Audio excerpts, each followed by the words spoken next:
Καλησπέρα.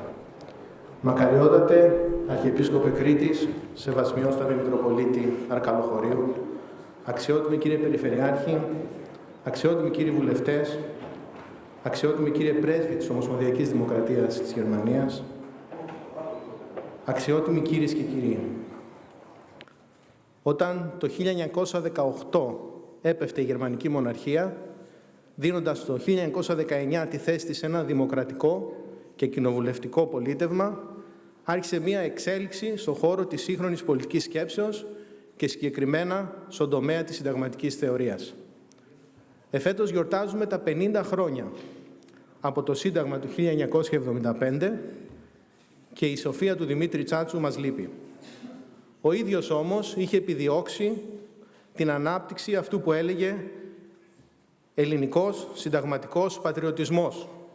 Και έτσι ο λόγος του πλέον μένει ζωντανός μέσα από τους μαθητές του, που αποτελούν ένα σημαντικό μέρος της ελληνικής ακαδημαϊκής κοινότητας των συνταγματολόγων. Ο Δημήτρης Τσάτσος έλεγε πως η δύναμη και η αδυναμία της δημοκρατίας είναι η μόνιμη δοκιμασία της, τόσο στην πράξη όσο και στη διανόηση. Σήμερα η Ευρωπαϊκή Ένωση βιώνει δύο μεγάλες πιέσεις. Η πρώτη πίεση από τα ανατολικά της και η δεύτερη πίεση από τα δυτικά της. Η δημοκρατία είναι ο μεγάλος στόχος των δυνάμεων της ανομαλίας που προσπαθούν να σπηλώσουν το νόημά της, έλεγε ο Δημήτρης Τσάτσος. Όπως επίσης έλεγε πως η πηγή της αναξιοπιστίας της πολιτικής είναι η ιδιωτικοποίησή της. Το ιδιωτικό πάθος, έλεγε, ως κίνητρο δημόσιας συμπεριφοράς, παραμορφώνει τους θεσμούς και το πολίτευμα. Η ιδιωτικοποίηση της πολιτικής οδηγεί αβίαστα στη χρεοκοπία της δημοκρατίας και στον εγκλωβισμό του πολίτη σε ένα σύστημα ανταγωνισμού των παραγόντων της εξουσίας. Υπάρχει άραγε συσχέτιση της σημερινής πίεσης με αυτά τα λόγια του Δημήτρη Τσάτσου? Θα πρέπει πλέον, σαν Ευρωπαίοι, να αναρωτηθούμε αν οι κύριες συνιστώσεις ενός κοινού νομικοπολιτικού πολιτισμού των δυτικοευρωπαϊκών δημοκρατιών, όπως τις είχε ορίσει ο Δημήτρης Τσάτσος, υπάρχουν ενεργές σήμερα στην κοινωνία μας. Ο διεισμός κράτους και κοινωνίας που λειτουργεί διαλεκτικά, όπως και η θέση του ατόμου μέσα στην ένομη τάξη, χωρίς την ατομοκεντρική λογική του μεμονωμένου παράγοντα και χωρίς τη λογική της πλήρους απορρόφησης του ατόμου από το κοινωνικό σύνολο. Σήμερα έχουμε τη μεγάλη τιμή να ακούσουμε 4 από τους πιο σημαντικούς μαθητές του Δημήτρη Τσάτσου. Οι 4 ομιλητές, τους οποίους ευχαριστώ προσωπικά και θεσμικά, για τη μεγάλη τιμή που μας κάνουν να βρίσκονται μαζί μας και να συμμετέχουν σε αυτή την εκδήλωση, είναι με αλφαβητική σειρά ο Ευάγγελος Βενιζέλος, ο καθηγητής Ευάγγελος Βενιζέλος,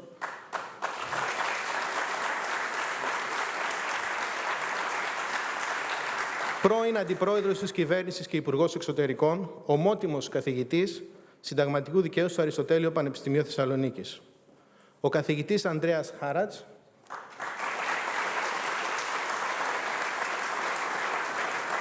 καθηγητής Δημοσίου Δικαίου στο Πανεπιστήμιο Χάγκεν και διευθυντής του Ινστιτούτου Ευρωπαϊκών Συνταγματικών Σπουδών Δημήτρης Τσάτσος. Ο καθηγητής Δημήτρης Μέλισσας,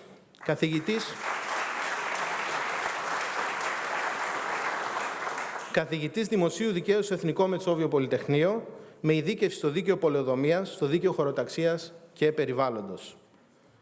Η καθηγήτρια Χάικε Μέρτεν,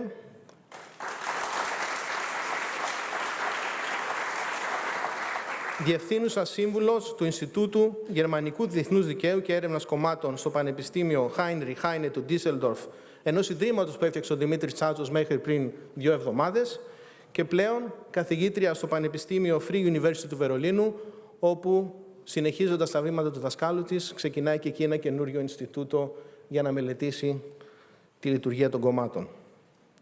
Τη συζήτηση θα διευθύνει η δημοσιογράφος Ξένια Κουναλάκη.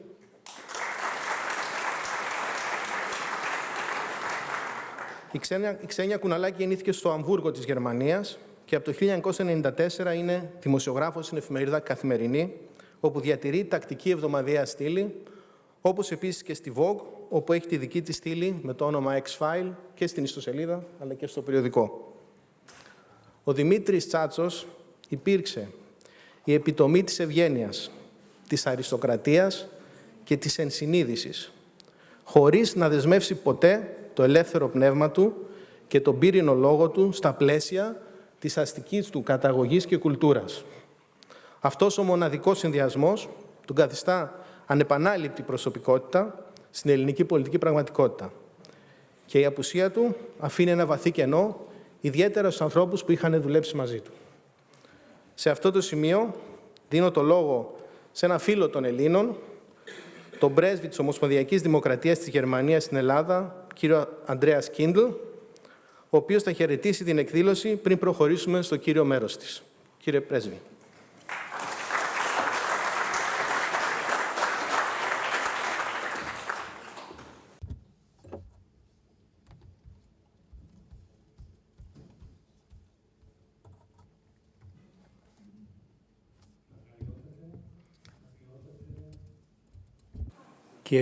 Αξιότιμη κύριε Περιφερειάρχη, αξιότιμη κύριε Υπουργέ, αγαπητές προσκεκλημένες, αγαπητοί προσκεκλημένοι, είναι μεγάλη χαρά και τιμή μου που έχω την ευκαιρία να σας πω μερικά λόγια στα γερμανικά.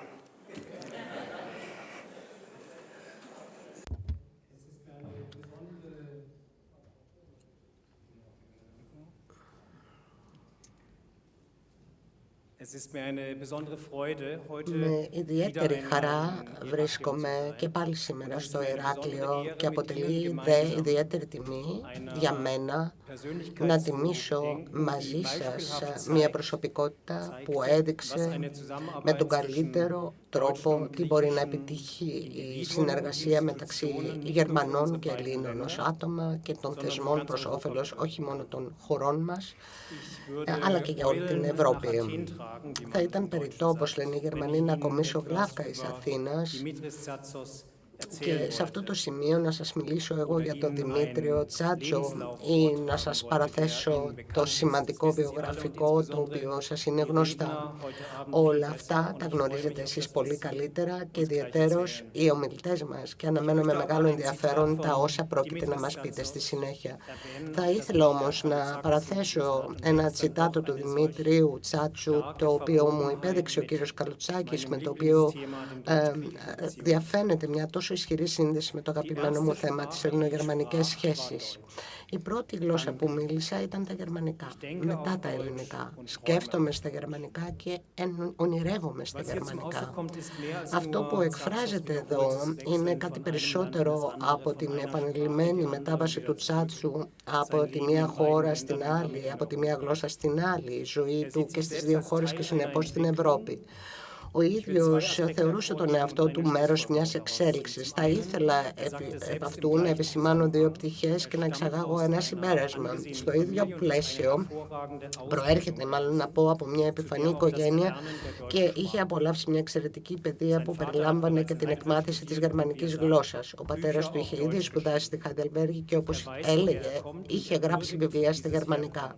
Γνώριζε καλά από πού προερχόταν και τιμούσε αυτή την καταγωγή του. Στα λόγια του διαφαίνεται ένα απόφθεγμα, μια ρίση της μεσαιωνικής περίοδου που στην συνέχεια εκφράστηκε πιο συνοπτικά από τον Ισαάκ Νεύτωνα.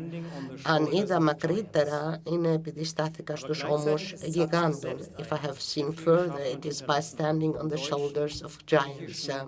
Ταυτόχρονα όμως ο ίδιος ο Τσάτσος είναι ένας άνθρωπος που έχει δημιουργήσει και κληροδοτήσει πολλά στο γερμανικό, ελληνικό και ευρωπαϊκό δίκαιο και στην πρακτική πολιτική, και αυτό το βλέπουμε ιδιαίτερα στους μαθητές και όσους τον διαδέχτηκαν, δηλαδή σε πολλούς από τους παρόντες εδώ στο πλαίσιο της σημερινής εκδήλωσης. Αφενός ανήκει σε μια παράδοση και έχει δημιουργήσει μια παράδοση. Αφετέρου, και αυτό είναι κάτι πιο θεμελιώδες, ο Τσάτσος υπήρξε μέρος μιας εξέλιξης που συνδέει το ελληνικό και το γερμανικό δίκαιο.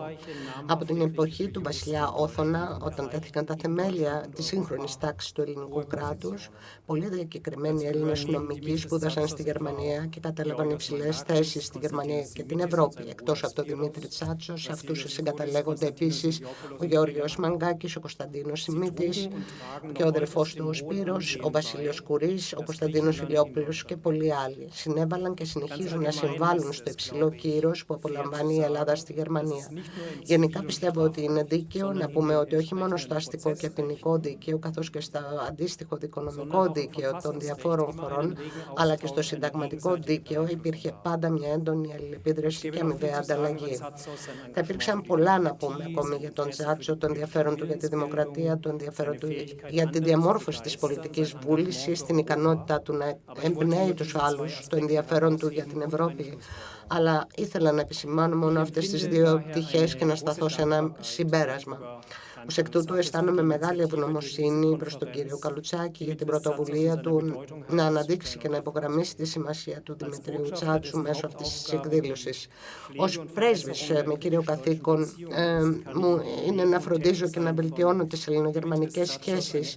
Μπορώ να διακρίνω στη ζωή και στο έργο του Δημητρίου Τσάτσου μια στενή και βαθιά σύνδεση, η οποία σήμερα λόγω της ταχύτητας και της επιφανειακής προσέγγισης των πραγμάτων συχνά δεν είναι εύκολο να διακριθεί, παρόλο που εξακολουθεί να υπάρχει στις ανθρώπινες σχέσεις. Και όπως στη ζωή του Δημήτρη Τσάτσου, αυτή η σύνδεση συχνά υπερβαίνει τις ελληνογερμανικές σχέσεις και μας δείχνει το ευρωπαϊκό πλαίσιο στο οποίο ζούμε και στο οποίο μπορούμε να δούμε το μέλλον μας. Δεν αποτελεί λάθος, λοιπόν, να συνεχίσουμε να εργαζόμαστε υπό το πνεύμα αυτό. On the shoulders of giants.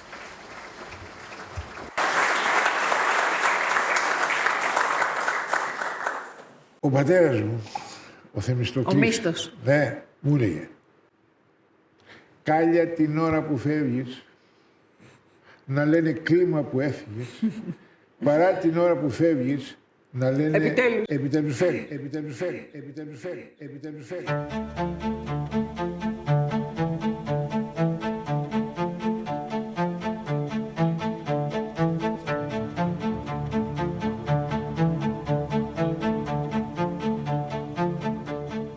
Ich fange mit der Kindheit an. Bei mir war es so, mein Leben hat mit Kindheit begonnen. Ja, bei uns, und zwar erstens deutsche Kindheit. Ja, so war es. Die erste Sprache, die ich gesprochen habe, war Deutsch, danach Griechisch. Sie werden sehen, wie es dazu gekommen ist.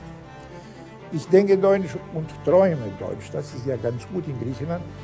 Denn so sind alle meine Träume geheim geblieben. Ich habe eine Fremdsprache. Und auch das Wort ich liebe dich habe ich zum ersten Mal auf Deutsch gesagt. Und dann ins Griechische übersetzt. Mit Erfolg, aber immerhin.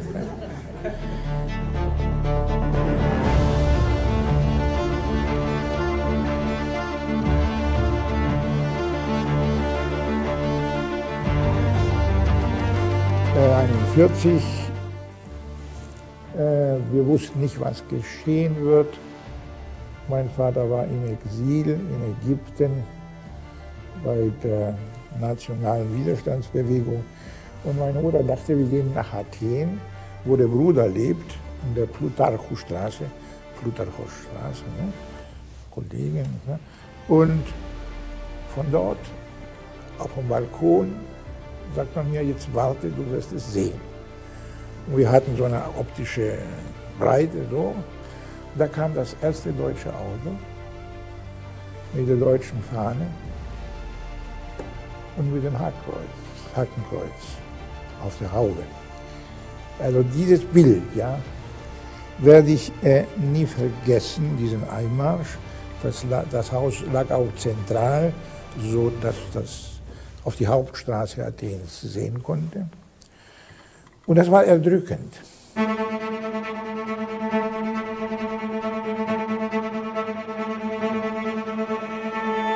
Einleitend möchte ich Ihnen was sagen. Die Diktaturen, was ich erlebt habe, ich habe viel weniger Negatives erlebt als viele andere Leute des Widerstandes, viel weniger, werde ich Ihnen auch erzählen, dank deutscher Unterstützung. Also ich muss Ihnen sagen, wenn Sie mich jetzt fragen, nach diesem Erlebnis, auf das ich jetzt kommen werde, nämlich 182 Tage Folterlager, kannst du einen Satz sagen. Ja, ich meine, ich muss Gott dankbar sein. dass mir sowas geschehen ist. Ich habe mich selbst wieder kennengelernt. Ich habe die Menschen wieder kennengelernt. Im positiven und im negativen Sinne.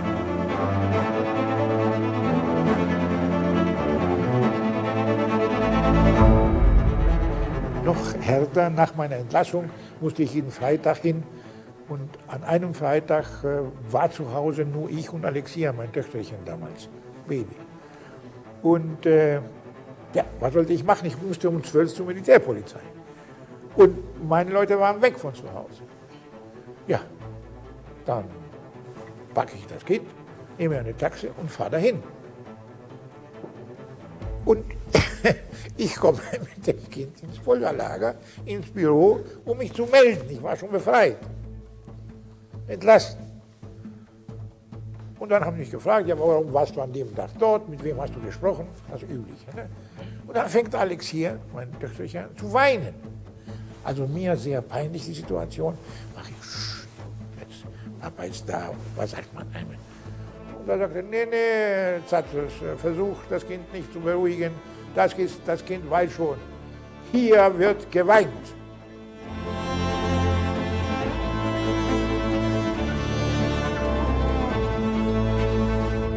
Ich habe das Hakenkreuz nie mit Deutschland und mit den Deutschen identifiziert. Bach, Beethoven, Goethe, Schiller, Heine haben mit dem nichts zu tun und bei denen bin ich geblieben. Und seitdem haben wir, mein Vater und später ich als erwachsener Mensch, für die Wiederherstellung der deutsch-griechischen Freundschaft gekämpft.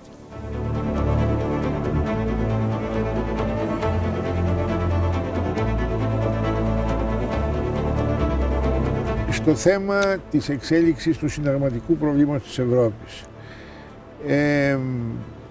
Νομίζω, χωρίς να θέλω προς Θεού να περιαυτολογήσω, ότι στα 10 χρόνια είχα μία αυξημένη συμμετοχή στις θεσμικές εξελίξεις. Αυτός ο οποίος έχει εμπνευστεί το Ευρωπαϊκό Σύνταγμα. Μεταξύ των εμπνευστών, να το πω πιο σεμνά, για να μην σας φέρω σε δύσκολη θέση. Οι βασικές θέσεις του Ευρωπαϊκού Κοινοβουλίου για τα συνταγματικά θέματα έχουν εκφραστεί επίσημα από μένα ως εισηγητή του Ευρωπαϊκού Κοινοβουλίου.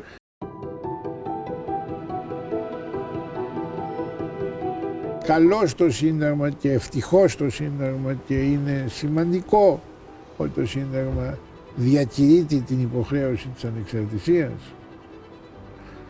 Αλλά η ανεξαρτησία της δικαιοσύνης, βεβαίως, αλλά η ανεξαρτησία της δικαιοσύνης, κυρία Φλέτσα, εξαρτάται από την ποιότητα των δικαστικών λειτουργών.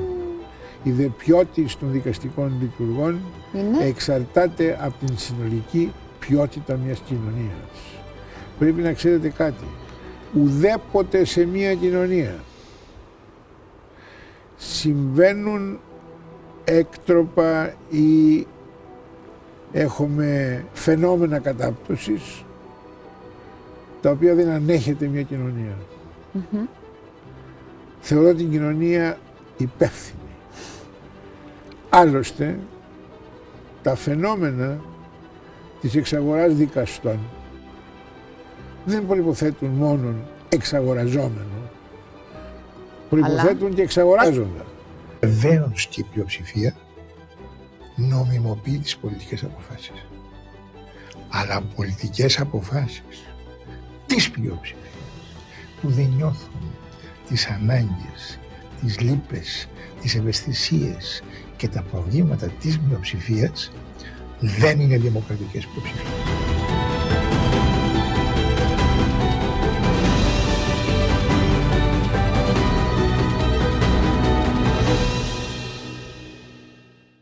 Η εξαθλίωση της πολιτικής ζωής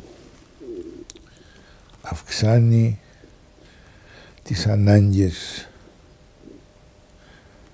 για ένα όνειρο που θα αναζωογονήσει ίσως. Εμένα η χαρά μου δεν είναι ότι πιστεύω ότι μπορεί να υπάρξουν ριζικές αλλαγές. Η χαρά μου είναι ότι η κοινωνία αναζητά και κάτι άλλο, αποδέχεται το σύστημα, αλλά δεν είναι ευτυχής.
Όταν εκείνος ήταν καθηγητής στο Άπλητο.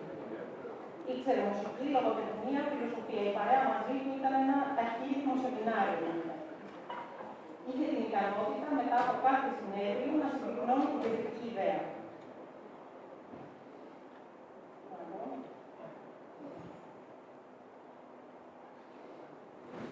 Η φίλη μου η Τατιάνα Καραπαναγιώτη είχε μνήμες από το φίλο του μπαμπά της, διευθυντή των νέων. Μου είπε παραδείγματος χάρη ότι ήταν φοβερά καλοφαγάς, λιχούδης και θυμότανε πώς στο Αμβούργο που είχαν πάει μαζί για ιατρικούς λόγους το έσκαγε μαζί με τον Λέοντα Καραπαναγιώτη και έψαχναν τα καλά εστιατόρια της πόλης. Ο νονός μου, ο Νίκος Κιάος, τον θυμάται στο νοσοκομείο κρατουμένων μαζί με τον Γιώργο Αλέξανδρο Μαγκάκη λίγο πριν διαφύγει στη Γερμανία. Ο Ξενοφών Κοντιάδης, πρόεδρος σήμερα του Ιδρύματος Τσάτσου, μου περιέγραψε πόσο δοτικός ήταν απέναντι στους φοιτητές του. Δραστήριος και πλακατζής. Φίλος του Βίλι Μπραντ, του Ιωάννης Ράου και του Γκέντσερ, του πρώην Υπουργού Εξωτερικών. Bon vivre, με χιούμορ, μου διηγήθηκε μάλιστα διάφορα ανέκδοτα από την κοινή ζωή τους και στο τέλος αναρωτήθηκε αν όλα αυτά έχουν καμία αξία για την απόψινή εκδήλωση. Εγώ πιστεύω ότι έχουν. Όλοι με τους οποίους μίλησα συμφωνούν ότι δεν ήταν απλώς ένα συναρπαστικό νομικό μυαλό, αλλά μια πολύπλευρη προσωπικότητα από αυτές που πλέον σπανίζουν. Έτσι εξασφάλισα μερικά θραύσματα από αναμνήσεις ανθρώπων που τον γνώρισαν και μπορώ να φιλοτεχνήσω κι εγώ ένα αδρό προφίλ του. Πέρα από όσα είναι γνωστά για το επιστημονικό του έργο και την πολιτική του δράση. 800 Professoren und Vaterland, du bist verloren, λένε οι Γερμανοί, δηλαδή όπου μαζευτούν πολλοί καθηγητές, καταστρέφεται η πατρίδα. Στην περίπτωση του Τσάτσου όμως η ρίση διαψεύδεται και στην περίπτωση του Βαγγέλη Βενιζέλου επίσης. Έχω και ένα στιγμιότυπο να καταθέσω που μου έκανε ακόμη μεγαλύτερη εντύπωση. Μεσούσης της κρίσης χρέους πήρα συνέντευξη από τον τότε Υπουργό Εξωτερικών Γκίντο Βέστερβέλε, ο οποίος ίσως θα θυμόσαστε ότι πέθανε πάρα πολύ νέος από καρκίνο. Λίγο καιρό αργότερα. Φιλελεύθερος, FDP, ήταν από τους πολύ σκληρούς της γερμανικής κυβέρνησης και άρχισε να μου λέει τα γνωστά στη συνέντευξη, ότι πρέπει να κάνετε τα μαθήματά σας, έχετε ζήσει πάνω από τις δυνάμεις σας, πρέπει να πληρώσετε, οι τεμπέληδες Έλληνες, όλα αυτά που έλεγαν οι Γερμανοί τότε και η Bild Zeitung κλπ. Όταν τελειώσαμε όμως, μου έκανε εντύπωση, γλύκανε το πρόσωπό του και μου είπε: ξέρετε, εγώ έχω μια ιδιαίτερη σχέση με την Ελλάδα. Μου έκανε τρομερή εντύπωση, λέω τι θα μου πει τώρα. Μου λέει: είχα Dr. Vater, το οποίο είναι μια πολύ ωραία γερμανική λέξη, σημαίνει διδακτορικό πατέρα, ας πούμε, που σημαίνει ότι στον άνθρωπο στον οποίο κάνεις το διδακτορικό σου είναι μια πατρική φιγούρα.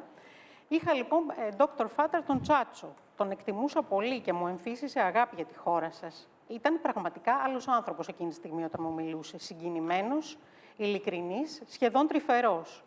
Και κατάλαβα αυτή τη σημασία της σχέσης πανεπιστημιακού φοιτητή, τους συγγενικούς δεσμούς που μπορεί να οικοδομήσει, ας πούμε, ένα διδακτορικό. Αλλά και πώς μια προσωπική σχέση μπορεί τελικά να καταρρύψει όλα τα στερεότυπα σε βάρος ενός λαού. Πάνε δηλαδή και οι τεμπέληδες Έλληνες και όλα. Χαίρομαι λοιπόν που έχουμε έρθει εδώ να τιμήσουμε τη μνήμη του Τσάτσου, άνθρωποι και από την Ελλάδα και από τη Γερμανία, κάποιοι εκ των οποίων έχουν σχέση και με τις δύο χώρες, όπως και ο ίδιος ο Δημήτρης Τσάτσος, ο οποίος αποτέλεσε ουσιαστικά μία γέφυρα. Απόψε λοιπόν μαζί μας θα ξεκινήσω από τον Ευάγγελο Βενιζέλο να μου πει και εκείνος τι θυμάται, τι σας έχει εντυπωθεί και σε προσωπικό επίπεδο και σε νομικό. Ποιο ήταν δηλαδή αυτό το χαρακτηριστικό του Τσάτσου. Θα σας πω, αφού δηλώσω τη χαρά μου που βρισκόμαστε, σεβασμιότατε και οι αγαπητές και αγαπητοί φίλοι, θέλω να πω ίσως το πιο θλιβερό και συγκινητικό της ημέρας είναι ότι αυτό το μικρό κοριτσάκι που συνόδευσε τον Δημήτρη στο ΕΑΤΕΣΑ δεν ζει πια η Αλεξία. Πέθανε πριν από λίγους μήνες, σε ηλικία 54 ετών, ανατρέποντας την φυσική ροή των πραγμάτων. Ευτυχώς ο Δημήτρης είχε πεθάνει από το 2010, δεν έζησε αυτή τη δοκιμασία. Εγώ τη θυμάμαι την Αλεξία όταν τη βάφτισε στη Βόνη ο τότε Μητροπολίτης της Αυστρίας, Χρυσόστομος Τσίλερ. Και βεβαίως, όταν τον γνώρισα το 1974, εγώ ήμουνα ούτε 18 χρονών, πρωτοετής φοιτητής, ο Δημήτρης για πρώτη φορά θα δίδασκε στη Νομική Σχολή Θεσσαλονίκης, στην οποία είχε εκλεγεί επί χούντας, αλλά δεν είχε διοριστεί ποτέ. Θα δίδασκε με ειδική πρόβλεψη των συντακτικών πράξεων, δεν είχε γίνει ακόμη το Σύνταγμα του 1975, παρότι ήταν βουλευτής εν ενεργεία. Και πολλά χρόνια αργότερα συνειδητοποίησα ότι όταν γνωριστήκαμε, εγώ ήμουν 18 χρονών και εκείνος ήταν 41. Ο κύριος πρόξενος που μας φιλοξενεί και οργάνωσε την εκδήλωση, μου είπε ότι είναι 45 χρονών. Ήταν λοιπόν ένας νέος άνθρωπος, αλλά μας φαινόταν τόσο όριμος και σπουδαίος και την εποχή εκείνη, το 1974, μας φαινόταν ίσως σπουδαιότερος από ότι το 2010 που πέθανε, γιατί δεν είχαμε παραγνωριστεί. Και ο Δημήτρης είχε αυτό το ιδίωμα. Σε έκανε να νομίζεις ότι είναι χαλαρός και επίοικης, αλλά ήταν πάρα πολύ αυστηρός. Μπορεί να έδινε το δικαίωμα να προσέλθουν νηστεύσαντες και μη νηστεύσαντες, αλλά ήξερε να τους διαχωρίζει. Και πρωτίστως ήταν πολύ αυστηρός με τον εαυτό του, γιατί ήξερε αυτό που λέγεται πειθαρχία, που είναι η ονομασία και της επιστήμης και της τέχνης. Ήξερε μουσική, ήξερε και δημόσιο δίκαιο, γιατί είχε σπάνια προσόντα. Είναι ο άνθρωπος που έχει κάνει 2 υφηγεσίες, 2 πραγματείες επί υφηγεσία, μία ελληνική και μία γερμανική. Κάτι το οποίο δεν έχει ξανασυμβεί ίσως. Και βεβαίως μερικά πράγματα ήταν φτιαγμένα για αυτόν. Το Ευρωπαϊκό Κοινοβούλιο, για παράδειγμα, εάν δεν υπήρχε, έπρεπε να ανακαλυφθεί και το Δημήτρη Τσάτσο. Όχι γιατί έλεγε τις αφηγήσεις που έλεγε, ο Θεμιστοκλής Τσάτσος, ο πατέρας του, ήταν ο υπουργός της κυβέρνησης του Λιβάνου, της κυβέρνησης Γεωργίου Παπανδρέου, που παρέλαβε την απελευθερωμένη Αθήνα από τους Γερμανούς. Και στην δοξολογία επί τη απελευθερώση, πριν έρθει ο Γεώργιος Παπανδρέου και κάνει την περιβόητη έπαρση της σημαίας, στη δοξολογία επί τη αφήξη του Υπουργικού Κλιμακίου, Τσάτσος Ζεύγος Μανουηλίδης, ο Δημήτρης ήταν στα πόδια του, σε ηλικία, ας πούμε, 7 και 4, σε ηλικία 11 ετών. Ήταν γεννημένος το 1933 και τώρα μιλάμε για ένα συμβάν του 1944. Αυτός λοιπόν ο άνθρωπος θα έπρεπε από μόνος του να ιδρύσει το Ευρωπαϊκό Κοινοβούλιο. Έχω ζήσει καταστάσεις, θα σας πω μόνο το εξής. Ήταν φυσικά εισηγητής όλων των μεγάλων συνταγματικών μεταβολών, όπως είπε. Συνεργαζόταν σε επίπεδο αρχηγών των κοινοβουλευτικών ομάδων και μεγάλων προσωπικότητων. Και για να μην βαραίνω τα πράγματα και για να συντομεύσω, θα σας πω 2 πολύ μικρά ανεκδοτολογικά περιστατικά. Με τον Γκίντο Βέστερβέλ ήμασταν μαζί υπουργοί εξωτερικών. τον Βέστερβέλε, το ξέρει ο κύριος Πρέσβης, τον διαδέχτηκε ο σημερινός πρόεδρος, ο κύριος Στάινμαγερ, ως Υπουργός Εξωτερικών. Ήμασταν 2 διδάκτορες του Τσάτσου, 2 υπουργοί στο Συμβούλιο των Υπουργών Εξωτερικών. Κάποτε κάναμε ένα άτυπο συμβούλιο στη Μαγιόρκα, είχε ένα σπίτι εκεί ο Βέστερβέλε και ήμασταν μαζεμένοι στον κήπο τουλάχιστον 5 στενοί φίλοι του Τσάτσου. Ο Ισπανός Υπουργός Ευρωπαϊκών Υποθέσεων, ο Μπροκ που ήταν πρόεδρος της Επιτροπής Ευρωπαϊκών Υποθέσεων του Ευρωπαϊκού Κοινοβουλίου, ο Βέστερβέλε, εγώ και κάποτε ως προεδρεύων του Συμβουλίου πήγα να υπογράψω τους κανονισμούς στο Ευρωπαϊκό Κοινοβούλιο στο Στρασβούργο και φάγαμε το μεσημέρι με τον Σούλτς και διάφορους σημαντικούς Ευρωπαίους, μεταξύ των οποίων ο Τζόρτζιο Ναπολιτάνο. Και περάσαμε 2 ώρες που μου μιλούσε ο Τζόρτζιο Ναπολιτάνο μόνο για τον Τσάτσο. Δηλαδή άλλοι είχαν μείνει με ένα αμήχανο χαμόγελο απορίας πώς μιλάμε μόνο για έναν που λέγεται Δημήτρης Τσάτσος και ο οποίος είχε εντυπωσιάσει τόσο πολύ τον Τζόρτζιο Ναπολιτάνο. Αν, είπα στον κύριο Πρέσβη επίσης νωρίτερα, ζούσε μέσα στην κρίση, γιατί πέθανε στην αρχή της κρίσης, το 10, θα ήταν διαφορετική η έκβαση των ελληνογερμανικών σχέσεων που πέρασε πολύ μεγάλη περιπέτεια. Είναι πραγματικά καλοσύνη σας, καλοσύνη του κυρίου Καλουτσάκη και όλων των συμμετεχόντων, των συναδέλφων από την Γερμανία, του Δημήτρη του Μέλισσα, που είναι ο εκτελεστής της διαθήκης του Δημήτρη Τσάτσου, που τον θυμηθήκατε και που του δίνετε αυτή την ευκαιρία να ζει μέσα στις μνήμες μας και στην αγάπη μας. Σας ευχαριστώ πραγματικά. Είμαι ευγνώμων, κύριε Καλουτσάκη. Όταν μίλησα με τον ξενοφόντα Κοντιάδη, μου είπε ότι είχε ο Τσάτσος την ικανότητα να διαλέγει φοιτητές και μου λέει άλλοτε του βγαίναν και άλλοτε δεν του βγαίνανε. Ένα όνομα που μου ανέφερε ήταν του Ανδρέας Χάρατς, μεταξύ των φοιτητών που επέλεξε ο Τσάτσος. Κύριε Χάρετ, θα μας πείτε κι εσείς πώς βρεθήκατε στο Χάγκεν?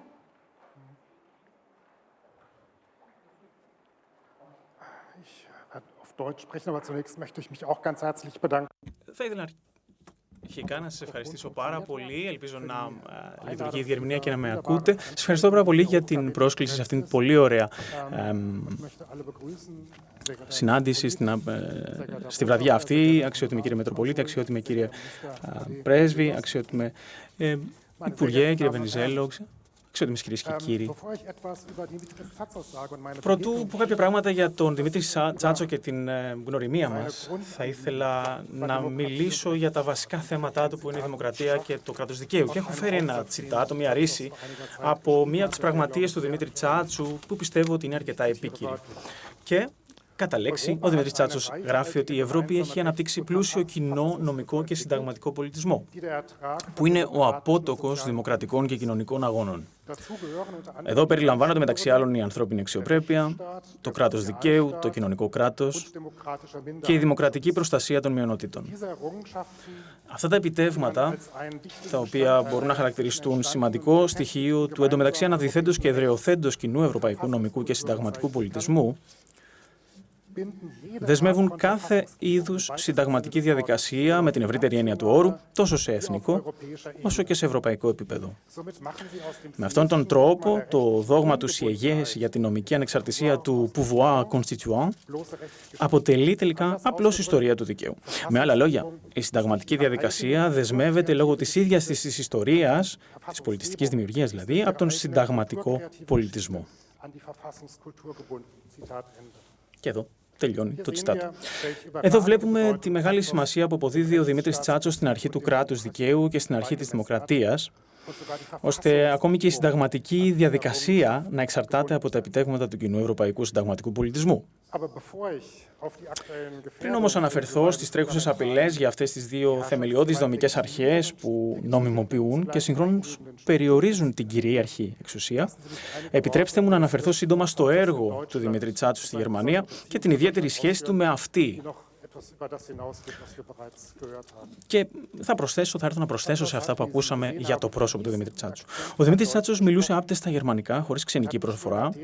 Σπούδασε νομικά όχι μόνο στην Αθήνα, αλλά όπως είπε και ο κ. Βενιζέλος, και στη Γερμανία, όπου έκανε υφηγεσία, το οποίο πραγματικά αποτελεί πραγματικό εξαιρετικό επίδομα και δεν γνωρίζω άλλο άτομο που να το έχει κάνει αυτό. Στη Βόνη διατέλεσε καθηγητής από το 1969 έως το 1974, έπειτα από το 1980 έως το 1998 ήταν καθηγητής στο Fern Universität στο Χάγεν, όπου ίδρυσε το Ινστιτούτο Γερμανικού και Ευρωπαϊκού Δικαίου των Πολιτικών Κομμάτων, του οποίου παρέμεινε και διευθυντής από το 1991 μέχρι το 1997. Μετά την εγκατάσταση του Ινστιτούτου Δικαίου των Πολιτικών Κομμάτων στο Ντίσσελντορφ, ο Δημήτρης Τσάτσος ίδρυσε στο Χάγεν ένα νέο Ινστιτούτο, το Ινστιτούτο Ευρωπαϊκών Συνταγματικών Επιστημών, το οποίο σήμερα φέρει και το όνομά του, και έχω την τιμή εδώ και κάποια χρόνια να είμαι και ο πρόεδρος του Ινστιτούτου αυτού. Από το 2003 μέχρι τον θάνατό του διατέλεσε ο Δημήτρης Τσάτσος μέλος του Διοικητικού Συμβουλίου του Ινστιτούτου. Για την πλούσια προσφορά του τιμήθηκε με υψηλές διακρίσεις στη Γερμανία. Το 1998 του απονεμήθηκε από τον Ομοσπονδιακό Πρόεδρο της Γερμανίας ο Σταυρός πρώτης τάξης του Τάγματος της Αξίας και το 2002 ο Μεγαλόσταυρος του Τάγματος της Αξίας της Ομοσπονδιακής Δημοκρατίας της Γερμανίας. Επιτρέψτε μου να αναφερθώ, γιατί με ρωτήσατε σύντομα, και στις προσωπικές συναντήσεις με τον Δημήτρη Τσάτσο. Για πρώτη φορά τον συνάντησα πράγματι στις 17 Ιανουαρίου 2005, στο πλαίσιο μιας διάλεξης στο Πανεπιστήμιο του Χάγεν. Δεν γνώριζα τότε ότι θα είχαμε και τον Βίλμας, ο οποίος θα παρουσίαζε, και ο Τσάτσος είχε πάρα πολύ καλή σχέση μαζί του και μπορούσε να τον καλέσει στο Χάγεν. Δεν γνώριζα μάλιστα ότι λίγους μήνες αργότερα θα αναλάμβανα την έδρα που κατήχε ο ίδιος για 18 χρόνια.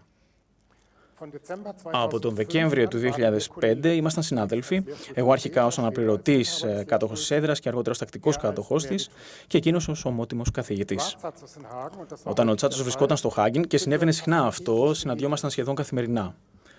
Τα γραφεία της έδρας αλλά και του Ινστιτούτου βρίσκονταν στο ίδιο κτίριο και όλοι περνούσαν μαζί το μεσημεριανό διάλειμμα.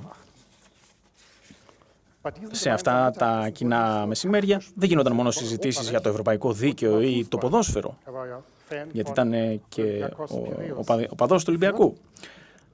Ο Δημήτρης δεν αγαπούσε μόνο το φαγητό, από εδώ, εξίσου μεγάλη αγάπη έτρεφε και για τα ανέκδοτα.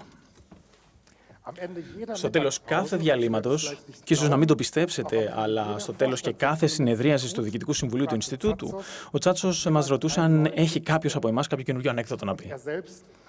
Είχε πάντα ένα εύκαιρο, να σας πω. Του άρεσε, ήξερε πάρα πολλά ανέκδοτα, τα οποία είχε ακούσει από τους φίλους του και τα έλεγε κύριος. Του άρεσαν μάλιστα να διηγείται τα ανέκδοτα που άκουγε από τους φίλους του, τον Hans Dietrich Genscher και τον Johannes Rau.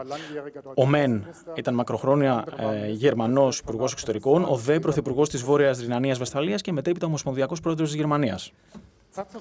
Ο Τσάτσος ήταν, παρά τη σπουδαιότητα της προσωπικότητάς του, ένας πολύ ανεπιτίδευτος άνθρωπος. Ήταν εξυπηρετικός, εξαιρετικά ευγενής και γενναιόδερος. Αντιμετώπιζε πάντα τους συνομιλητές του με σεβασμό και εκτίμηση. Θεεμόρισα μάλιστα μεγάλη τιμή όταν μου πρότεινε να μιλάμε στον ελληνικό μετά από πολύ σύντομο χρονικό διάστημα. Και αυτό για μένα σήμαινε ότι από εκεί και πέρα ήταν ο Δημήτρης. Ο θάνατός του, τον οποίο φαίνεται να είχε προαισθανθεί, όπως γνωρίζω από τις τελευταίες προσωπικές συνομιλίες μαζί του, μας συγκλώνησε βαθύτατα στο Χάγεν. Η ψυχή, το πνεύμα του Δημήτρη Τσάτσου συνεχίζει να ζει στο Ινστιτούτο μας. Άκουσα ότι πηγαίνατε συχνά στη Σκιάθο. Εκεί οικοδομήσατε τη στενή σχέση μαζί του και κάπου ό,τι κατάλαβα πηγαίνανε όλοι οι φοιτητές του εκεί πέρα. Κάνατε bonding στο νησί, στο εξοχικό του. Καλησπέρα κυρίες και κύριοι, μακαριότατε κύριε πρέσβη, κυρίες και κύριοι. Κοιτάξτε, το Δημήτρη τον Τσάτσο το γνώρισα τελείως τυχαία. Στην πραγματικότητα τον γνώρισα στην Γερμανία.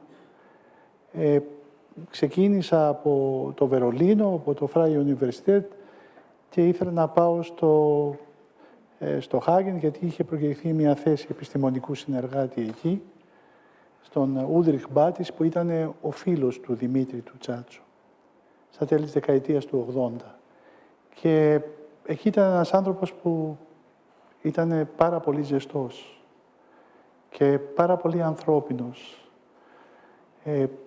Και αν και είχα ξεκινήσει να κάνω δημόσιο δίκαιο, δηλαδή ουσιαστικά αυτά που κάνω τώρα, γιατί ο Μπάτης κάνει πολεοδομικό δίκαιο, αυτά που κάνω και εγώ τώρα αυτή τη στιγμή. Ξέρετε, γνωρίζει κάποιους ανθρώπους οι οποίοι με χάραξαν και όλη μου τη ζωή. Δεν ήταν μόνο ανθρώπινος, δεν ήταν μόνο πολύ καλός νομικός, δεν ήταν μόνο πολύ καλός αγορητής, δεν ήταν μόνο πολύ καλός αναλυτής, δεν είχε μόνο μια κλασική παιδεία, δεν ήταν μόνο καλός μουσικός, το είδαμε τώρα με τη φυσαρμόνικα και το πιάνο. Ο Δημήτρης Τσάτσος, όπως τον έβλεπα εγώ, ήταν ένα άθροισμα όλων αυτών. Και δεν ήταν μόνο ένα από αυτά. Δηλαδή, αν έπαιρνες μόνο του ένα από τα χαρίσματα, τότε ουσιαστικά θα νερούσες όλα τα υπόλοιπα. Με τον Δημήτρη τον Τσάτσο ήταν, τουλάχιστον και στις αρχές της δεκαετίας του 90, μάθαινα δίπλα του συνεχώς. Με κατήφθηνε στο συνταγματικό, πράγμα που δεν ήθελα ποτέ μου στην πραγματικότητα να κάνω. Δούλεψα πάρα πολύ. Να ξέρεις, να σε πιέζουν να κάνεις κάτι για την αγάπη ενός ανθρώπου. Και στην αρχή έλεγα τι να κάνω, μ' αρέσει κιόλας και αυτό. Μάλιστα, όσο περνούσε ο καιρός, αυτή η σύνθεση των χαρισμάτων με εγωίτευε και όχι το άθροισμα, θα μπορούσα να πω, των ιδιωτήτων του. Βεβαίως, σιγά σιγά γνωρίστηκα και με τον Βαγγέλη, γιατί το σπίτι του ήταν ένα ανοιχτό, το Βενιζέλο. Ήταν ένα ανοιχτό σπίτι που έδινε πολλές δεξιώσεις, ένα σπίτι που ήταν μουσείο, ένα σπίτι που έβλεπες την κλασική ζωγραφική του Μεσοπολέμου, εκεί των Γίζιδων. Να ξεχάσουμε, θα ήθελα να σημειώσει ότι ο πατέρας του ήταν από τους πρώτους που έχουν, ο Θεμιστοκλής ο Τσάτσος ήταν από τους πρώτους που είχε πάει εκεί. Και δηλαδή είχε κάνει ο αγαπητός τη ρημοτομία του παλαιού ψυχικού, όπως και της Φιλοθέης και της Εκάλης, και είχε αναθέσει στο Μίσθο, στο Θεμιστοκλή δηλαδή, όπως η κυρία Νίτζα, η μητέρα του, τον έλεγε και ο Δημήτρης, να δώσει τα ονόματα σε όλους τους δρόμους. Και ο Βαγγέλης και η Λίλα το ξέρουν εδώ, η γυναίκα του Βαγγέλη, και αυτό ήταν κάτι που μας έλεγε, δηλαδή, και τι ονόματα έδωσε ο Μίσθος. Έδωσε κλασικούς ζωγράφους, δηλαδή Γίζη 3, αυτό είναι το σπίτι του, και συνάμα έδωσε ποιητές, λουλούδια, γι' αυτό όλο το παλαιό ψυχικό είναι γεμάτο από τέτοια ονόματα. Κοιτάξτε, στη συνέχεια, όσο αν αγαπάς έναν άνθρωπο, αν διαβάζεις άλλα και άλλα θέλεις, σιγά σιγά είχα μπει στο Πάντιο, αλλά προσπάθησα και του είπα ότι αυτό δεν μου κάνει. Είχαν αρχίσει οι Ολυμπιακοί Αγώνες, άσχα πια να ασχολούμαι με αυτό που αγαπώ, όμως, μέχρι στην πραγματικότητα να φύγει, είχαμε μία σχέση καθημερινή. Εργαζόμασταν μαζί, τόσο στο δικηγορικό γραφείο όσο ερχόταν. Δεν ερχόταν στο γραφείο να χτυπήσει ακόμα και μετά το 2004, αλλά ασκούσε δικηγορία, έκανε γνωμοδοτήσεις. Σκεφτείτε ότι ο Τσάτσος ουσιαστικά 1994-2004 ήταν ευρωβουλευτής. Ήταν μεταξύ Αθηνών και στις Βρυξέλλες και στο Στρασβούργο. Και μετά, μέχρι το 2004-2009, ασκούσε δικηγορία μέχρι τα τέλη του 2009. Το 2009 είχε αποφασίσει, αρχίζει η κατηφόρα. Μεγάλο πλήγμα του ήταν και η Άννη, που πέθανε το 2003. Ευτυχώς, όπως είπε και ο Βαγγέλης, δεν έζησε αυτήν την ανακολουθία. Αυτό θα ήταν το χειρότερο. Πάντα έλεγε, για να ολοκληρώσω, ότι η ζωή είναι σαν μια αστραπή. Και νομίζω που αυτή την αστραπή, να σας πω την αλήθεια, η αστραπή αυτή τον γοήτευε. Από τη μια δηλαδή τον γοήτευε αυτή την αστραπή, από την άλλη έλεγε ότι η αστραπή είναι η ζωή είναι μια ψευδαίσθηση της ζωής. Και εγώ αγαπώ την αστραπή και θέλω όμως τη συνεχή επικοινωνία με τη ζωή και την αστραπή. Και θέλω και μετά τον θάνατό μου να μ' αγαπάτε. Και αυτό το τελευταίο νομίζω ότι συμβαίνει εδώ πέρα. Δηλαδή όλοι εμείς που Τον αγαπάμε, μαζευτήκαμε με εσάς, με τον Βαγγέλη, με τον Ανδρέα και με τη Χάινικε και με όλους εσάς που έχετε εδώ πέρα και να τον τιμήσουμε. Ευχαριστώ πολύ.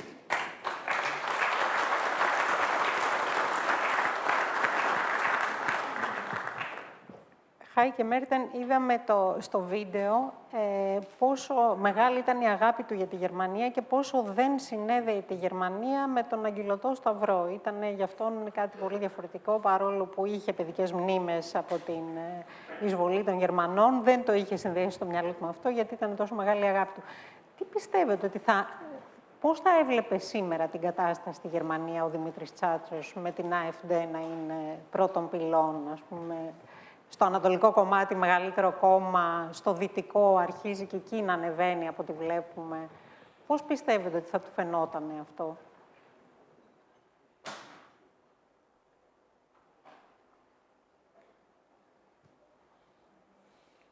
Ja, ganz herzlichen Dank. Auch ich möchte mich bedanken für diese Einladung und die tolle Veranstaltung hier und alle ganz herzlich begrüßen. Vielleicht noch mal ganz kurz, also ich bin Ευχαριστώ θερμά για την πρόσκληση. Σας ευχαριστώ θερμά. Ήμουν μαθήτρια του Δημήτρη Τσάτσου και τον γνωρίσαμε στο σπίτι μας. Ο Δημήτρης Τσάτσος ήταν πατέρας, διδάκτορος, Dr. Vater που λέμε, του δικού μου πατέρα.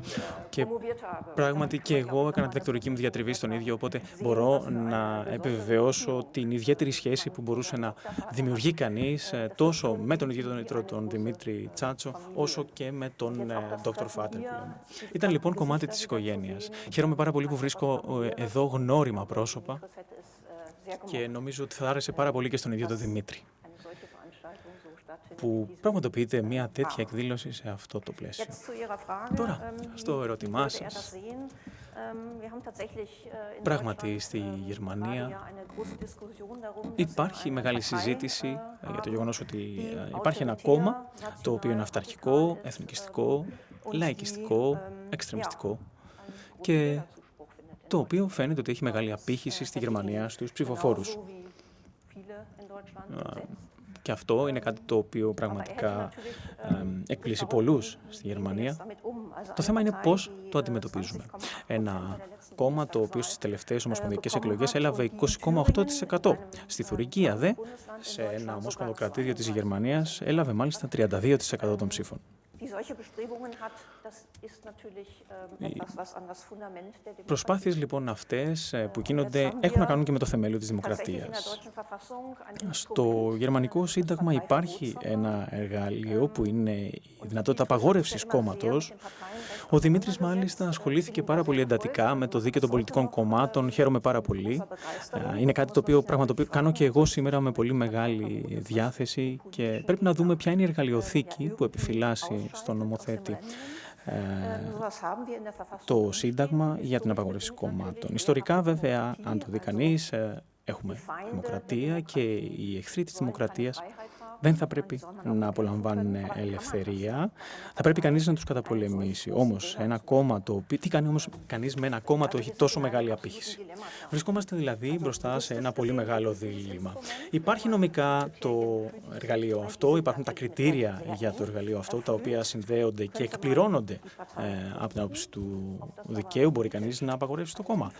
Από νομικής άποψης ίσως ναι, αλλά πολιτικά αν αυτό έχει νόημα. Αυτό είναι κάτι που είναι τελείως διαφορετικό.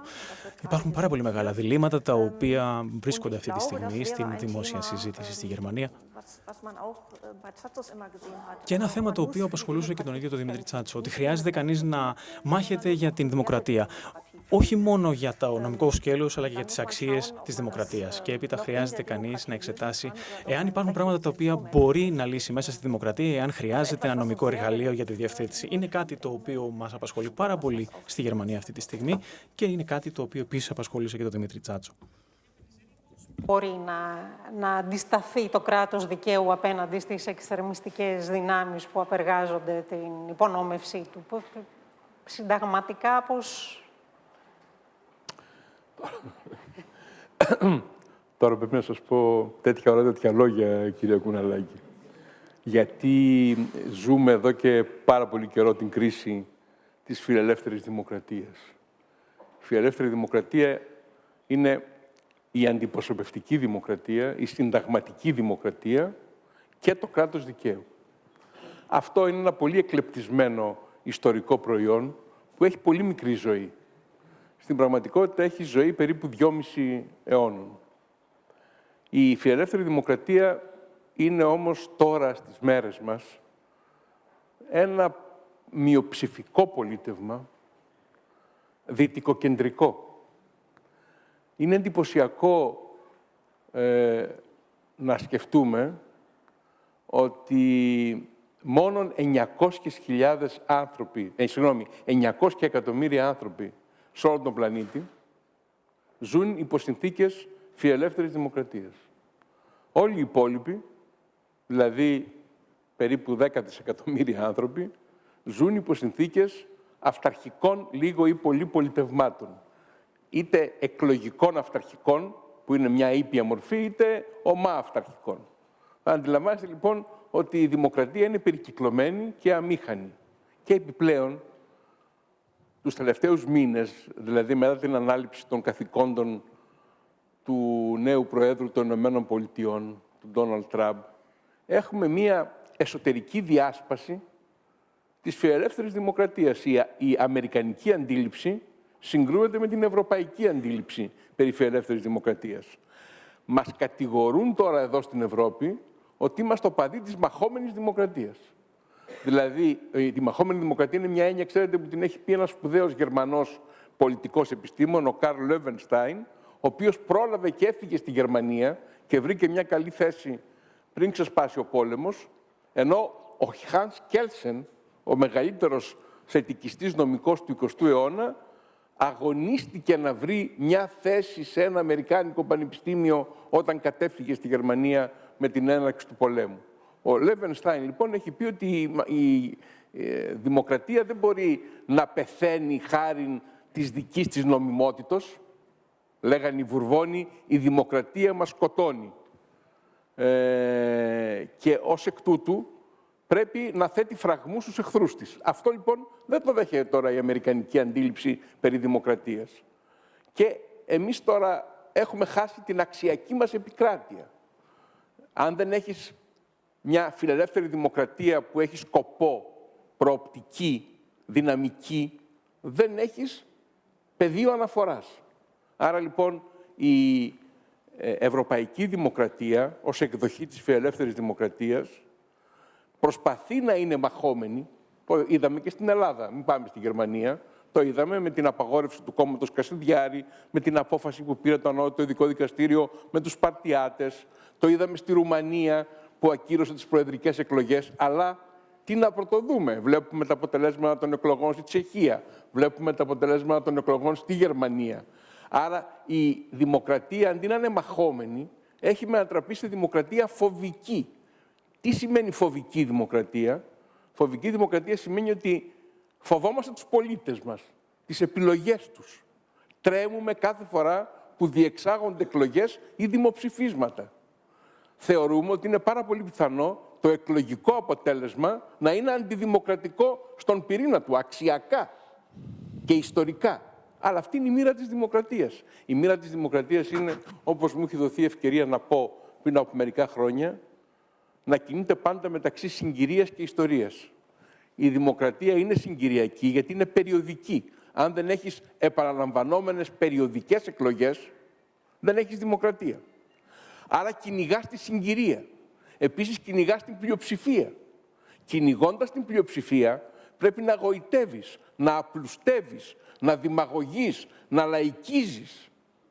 Είναι ένα εγγενές πρόβλημα γενετικό της δημοκρατίας. Ενώ λοιπόν είσαι περιοδικός, συγκυριακός, απλουστευτικός, πρέπει να κριθείς ιστορικά. Κρίνεσαι στον μακρύ ιστορικό χρόνο. Και κρίνεσαι στον μακρύ ιστορικό χρόνο σε ποιο πεδίο γεωγραφικό, σε ποια επικράτεια, με ποια κυριαρχία. Μπορεί να είσαι φιλελεύθερος δημοκράτης χωρίς κυριαρχία. Σε ένα κράτος το οποίο έχει πάψει να είναι το εθνικό, βεσφαλικό, όπως λέμε, κράτος, το κυρίαρχο κράτος και έχει γίνει ένα κράτος μέλος της Ευρωπαϊκής Ένωσης, κράτος μέλος του ΝΑΤΟ, κράτος μέλος της Δύσης και η κυριαρχία πια περιορίζεται σε αυτούς που έχουν οικονομική ισχύ, στρατιωτική ισχύ, τεχνολογική ισχύ. Η Ευρωπαϊκή Ένωση στην πραγματικότητα δεν έχει τίποτα από αυτό. Βιώνει ένα δράμα, βιώνει μια στρατηγική αμηχανία. Δεν μπορεί να αναλάβει την ευθύνη της ασφάλειάς της, γιατί αυτό έχει πολύ μεγάλο κόστος. Όταν σου λέει η αμερικανική κυβέρνηση έλα να αναλάβεις την ευθύνη της ασφάλειάς σου, σημαίνει έλα να αναλάβεις το κόστος και τον κίνδυνο θανάτου. Δηλαδή να υπερασπιστείς με στρατιώτες σου κρίσιμες στιγμές και κρίσιμες περιοχές. Αυτό δεν το έχει συνηθίσει η Ευρώπη. Όχι από τον Δεύτερο Παγκόσμιο Πόλεμο και μετά, από τον Πρώτο Παγκόσμιο Πόλεμο. Αυτό συνέβη στην τελευταία φάση του Πρώτου Παγκοσμίου Πολέμου με τον Γούντρο Βίλσον, που μπήκε ως πρόεδρος στον πόλεμο για να σώσει την Ευρώπη. Τελευταία στιγμή. Και μετά έκανε την κοινωνία των εθνών, αλλά δεν μπήκε η Αμερική στην κοινωνία των εθνών. Άρα, αμερικανικός απομονωτισμός με Γούντρο Βίλσον.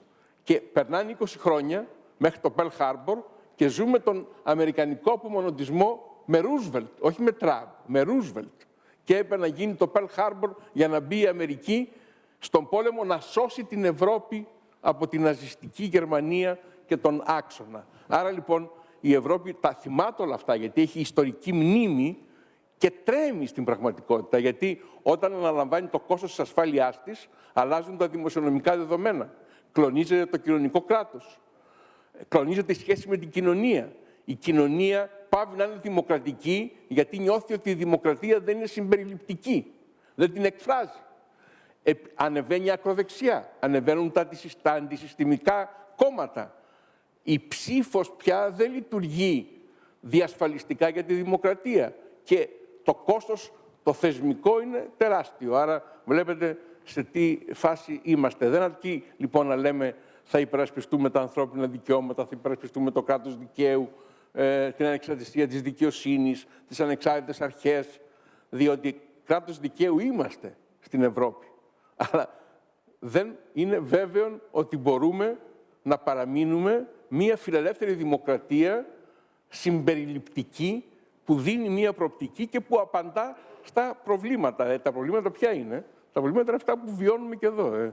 Πρέπει να λύσουμε θέματα ασυμμετριών, ανισοτήτων, προοπτικής ζωής. Πρέπει να λύσουμε θέματα ασφάλειας, τα οποία είναι πάρα πολύ σοβαρά και δεν είναι μόνο ευρωπαϊκά, είναι και εθνικά. Δεν είναι η στιγμή να αναφερθώ σε αυτό, αλλά αντιλαμβάνεστε ότι έχει αλλάξει και ο παγκόσμιος συσχετισμός και ο περιφερειακός συσχετισμός. Άρα λοιπόν αυτό που οραματίστηκε ο Δημήτρης, η ευρωπαϊκή συμπολιτεία, που είναι μία έννοια δική του, είναι πάρα πολύ αβέβαιο και πάρα πολύ εύθραυστο, και γι' αυτό πρέπει να συζητήσουμε σοβαρά για την δυνατότητα που έχουμε να προστατεύσουμε εμείς τώρα ως Ευρωπαίοι. Προσέξτε τι, να προστατεύσουμε την αμερικανική δημοκρατία στην πραγματικότητα, διότι η αντιστοίχηση που υπάρχει μεταξύ εσωτερικής πολιτικής στις Ηνωμένες Πολιτείες και διεθνούς πολιτικού συστήματος είναι άμεση. Άρα, εάν θέλουμε ασφάλεια και στην Ευρώπη, έχουμε πολύ μεγάλο ένομο συμφέρον να υπάρχει μια λειτουργούσα δημοκρατία στην Αμερική. Η λειτουργούσα δημοκρατία στην Αμερική, φιλελεύθερη δημοκρατία, θα επιτρέψει ενδεχομένως σε ένα μεσοπρόθεσμο διάστημα, σε μια προοπτική κάποιων ετών, να αποκατασταθεί η δυτική δημοκρατία, η φιλελεύθερη δημοκρατία, και να διεκδικήσει να ξανααναλάβει την παγκόσμια ηγεμονία, να ακτινοβολεί διεθνώς. Τώρα δεν ακτινοβολεί διεθνώς. Τώρα η μεγάλη γοητεία εκπέμπεται από τα αυταρχικά συστήματα.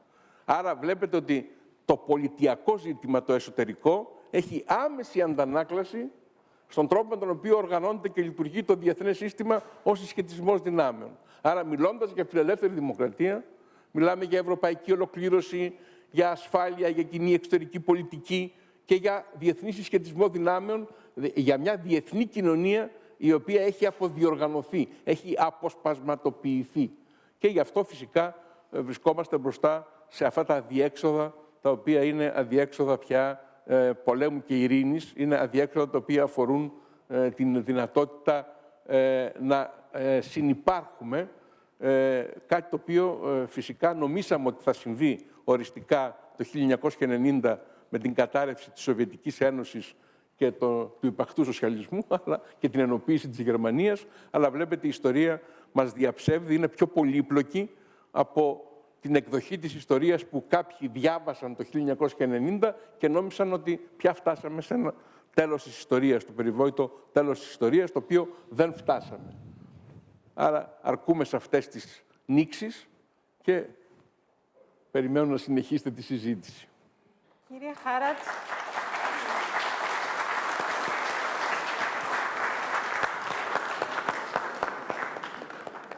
Κύριε Χάρατς, το είπε ο Ευάγγελος Βενιζέλος ότι αυτή τη στιγμή η Ευρώπη δίνει μία μάχη οπισθοφυλακής, δηλαδή δρά αμυντικά απέναντι στις επιθέσεις προς τη φιλελεύθερη δημοκρατία. Το βλέπουμε στη Γερμανία, ας πούμε, με τον Brandmauer το περίφημο, δηλαδή ότι δημιουργείται ένα τείχος των συστημικών κομμάτων απέναντι στην AfD. Το βλέπουμε με το Cordon Sanitaire στη Γαλλία, έχει αρχίσει και καταρρέει και αυτό, την υγειονομική ζώνη απέναντι στο κόμμα της Λεπέν, την εθνική συσπήρωση, όπως λέγεται, το ΑΡΕΝ. Είναι αποτελεσματική αυτή η τακτική και αν όχι, πώς πρέπει να βγει επιθετικά η Ευρώπη, πώς πρέπει να προασπίσει τις αξίες της, τι θα ήταν αποτελεσματικό στα μάτια των ψηφοφόρων, κατά τη γνώμη σας?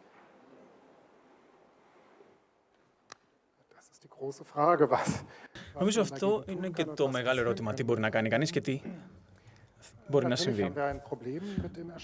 Φυσικά και έχουμε θέμα με την άνοδο των λαϊκιστικών κομμάτων της δεξιάς, τα οποία επιτίθενται στη δημοκρατία και μάλιστα έχουν δυναμώσει τόσο πολύ, όπως το είπε και η κυρία Μέρτεν ήδη, δεν μπορεί κανείς πια καν να τα απαγορεύσει.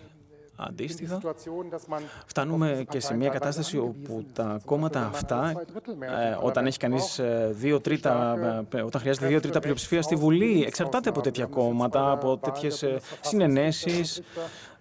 Στην εκλογή, το είδαμε και στην εκλογή των δικαστών του Ομοσπονδιακού Δικαστηρίου, Συνταγματικού Δικαστηρίου, πώς οι χριστιανοδημοκράτες, οι πράσινοι, το μέσο δηλαδή, το τόξο αυτό δεν αρκούσε για να μπορέσει να φτάσει στο 2/3 των ψήφων για το ανώτατο Συνταγματικό Δικαστήριο της Γερμανίας. Και αυτό αποτελεί πρόβλημα. Πιστεύω ότι χρειάζεται να σκεφτούμε εδώ τι θα μπορούσε να είχε κάνει ο Δημήτρης Τσάτσος. Ο Δημήτρης Τσάτσος ήταν ένας μεγάλος επικοινωνιολόγος, αν θέλετε. Ήταν από τους πιο επικοινωνιακούς ανθρώπους τους οποίους έχω γνωρίσει στη ζωή μου.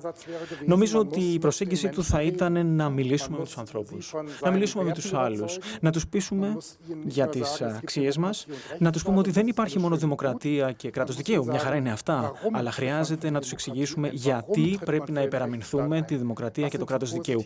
Ποιες είναι οι θετικές επιδράσεις αυτών των αρχών. Νομίζω αυτό χρειάζεται να μεταλαμπαδεύσουμε στους ανθρώπους.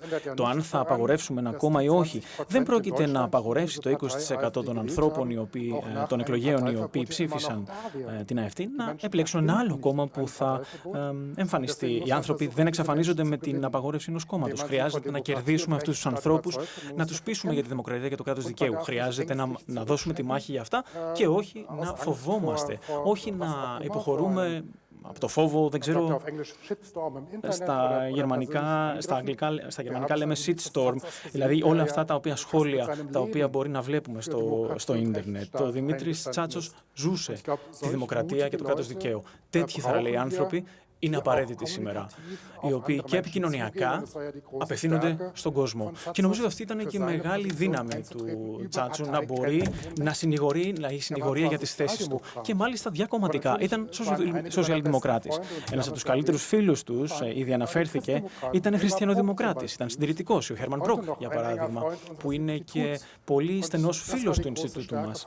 Αυτή ήταν η μεγάλη δύναμη του Τσάτσου, να μπορεί διακομματικά να ενώνει τους ανθρώπους, να μιλά μαζί τους, να μεταφέρει τα επιχειρήματα του γιατί χρειάζεται να δίνουμε τη μάχη για την δημοκρατία και το κράτος δικαίου. Και αυτό θεωρώ ότι είναι απαραίτητο και σήμερα. Διαφορετικά, νομίζω ότι στις επόμενες εκλογές στη Γερμανία, στη Γαλλία ή και σε άλλες χώρες, τα πράγματα θα είναι πολύ άσχημα. Θεωρώ ότι έχουμε την ευκαιρία να αντιταχθούμε σε αυτό. Χρειάζεται να έρθουμε κοντά στους ανθρώπους, να δώσουμε πρακτικές λύσεις στον κόσμο και να πείσουμε τους ανθρώπους ότι η δημοκρατία είναι η καλύτερη από όλες τις κακές μορφές πολιτεύματος.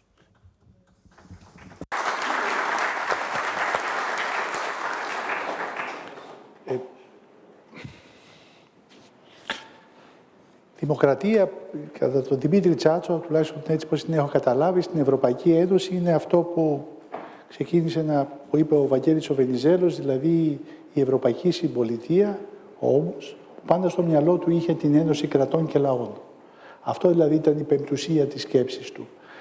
Διότι πάντα είχε στο μυαλό του επίσης τη συνεχώς εξελισσόμενη πολιτιακή φυσιογνωμία της Ευρωπαϊκής Ένωσης ως Ένωση Κρατών και Λαών, και αυτό τη συσχέτιζε με την δημοκρατική νομιμοποίηση, που διαπερνά όλα ή θα έπρεπε να διαπερνά ουσιαστικά όλες τις διαδικασίες και όλα τα όργανα.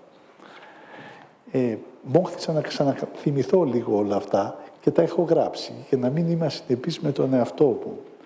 Δηλαδή, αυτό που έλεγε είναι ότι τα βασικά όργανα, είτε αυτό είναι Ευρωπαϊκό Κοινοβούλιο, είτε είναι Συμβούλιο, είτε είναι Επιτροπή, για να διασφαλίζουν αυτή τη διτή νομιμοποίηση, πρέπει μεταξύ τους να έχουν μία σχέση ισοδυναμίας.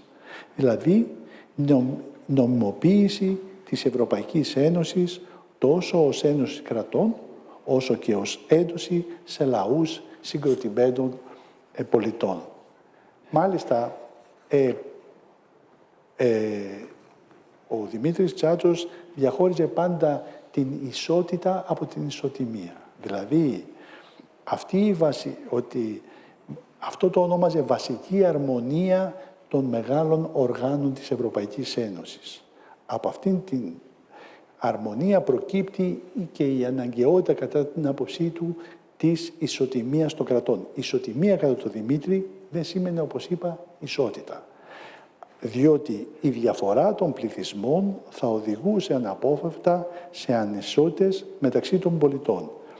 Αντίθετα, πάντα επέμενε ότι η ισοτιμία συνιστά ο σεβασμός αυτής της ιστορικής και πολιτιστικής εξέλιξης κάθε κράτους και η επιδίωξη του κάθε λαού να συγκροτείται σε κράτος.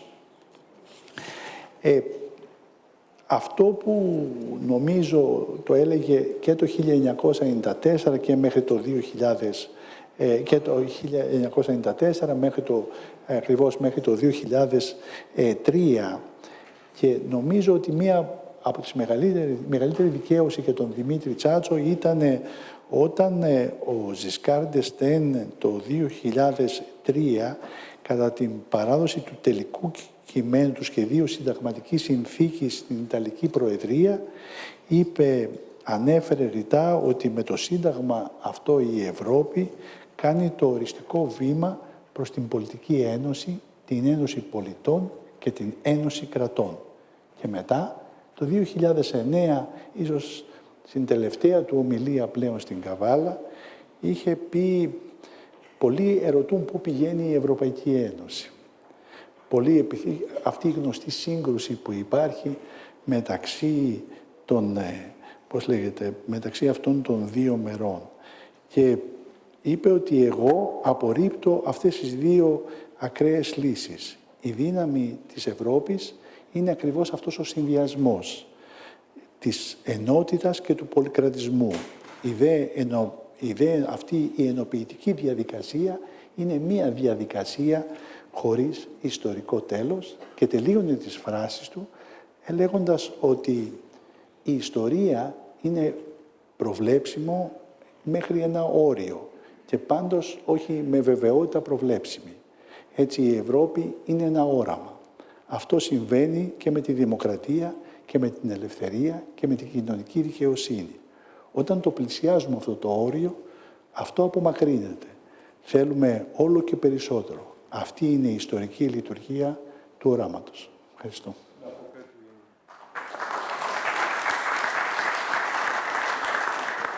Είχαμε απογοητευτεί όλοι από την συζήτηση για το Ευρωπαϊκό Σύνταγμα, δηλαδή για την ακρίβεια, για την συνθήκη που θα θέσπιζε ένα Ευρωπαϊκό Σύνταγμα. Αυτό ήταν και το προϊόν της περιβόητης Συνόδου Κορυφής Χαλκιδικής Θεσσαλονίκης επί Ελληνικής Προεδρίας με τον Κώστα Σιμίτη. Μόνο που χάσαμε στα δημοψηφίσματα. Δηλαδή, σκοτώθηκε το σενάριο του Ευρωπαϊκού Συντάγματος, έστω και υπό την μορφή αυτή της συνταγματικής μορφής συνθήκης, με το αρνητικό δημοψήφισμα στη Γαλλία και το αρνητικό δημοψήφισμα στην Ολλανδία.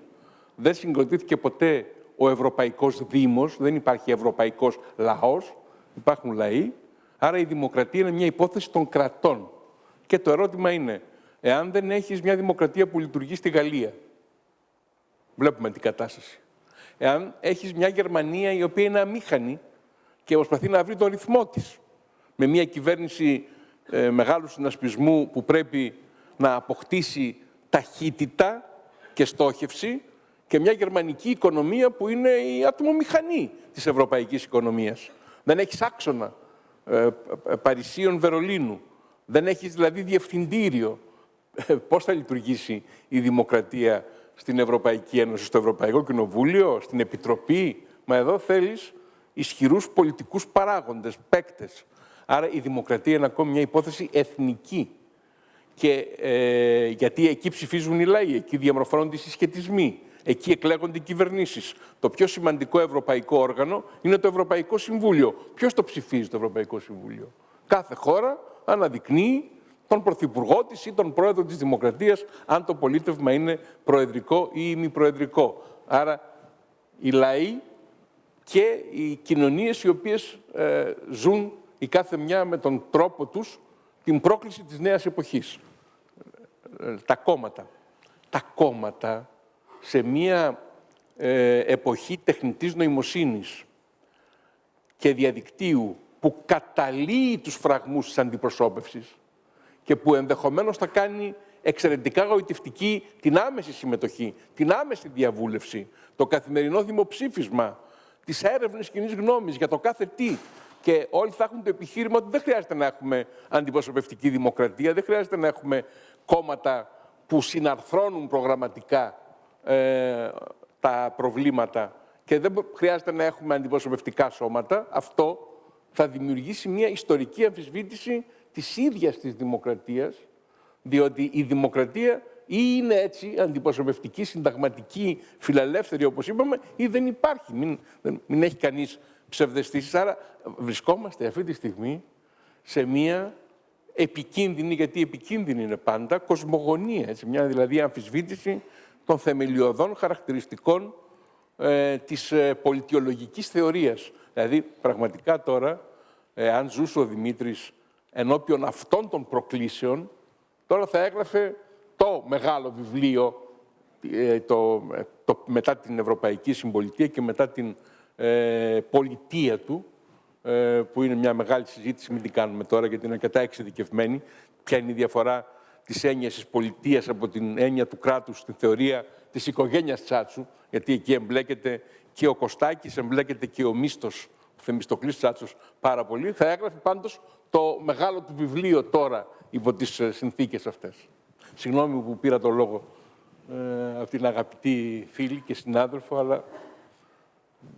Κυρία Μέρτεν, είπαμε εδώ πέρα, έτσι περιγράψαμε λίγο το ευρωπαϊκό όραμα του Δημήτρη Τσάτσου και σκεφτόμουν πόσο εμπνευστικά και ωραία ακούγονται όλα αυτά και πόσο κάπως άκερα στην παρούσα φάση, διότι η Ευρώπη δεν έχει τίποτα εμπνευστικό και τίποτα ωραίο και τίποτα γοητευτικό.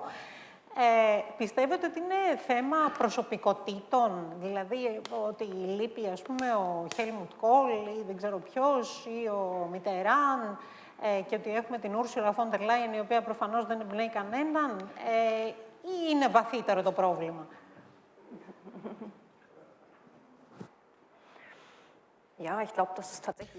Ναι, νομίζω πράγματι ότι είναι βαθύτερο το πρόβλημα. Ο Δημήτρης πάντα μαχόταν για τα πολιτικά κόμματα, για το δικαίωμα των πολιτικών κομμάτων. Βλέπουμε ότι σε αυτό πάσχει και η Ευρώπη. Πράγματι, το ότι δεν έχουμε ένα ευρωπαϊκό λαό είναι γιατί κάθε εθνικό κράτος ψηφίζει με βάση το δικό του σύστημα και έπειτα αντιπροσωπευτικά στέλνει τους εκπροσώπους. Αυτό που λείπει εδώ, άρα, είναι η συνοχή, το μαζί.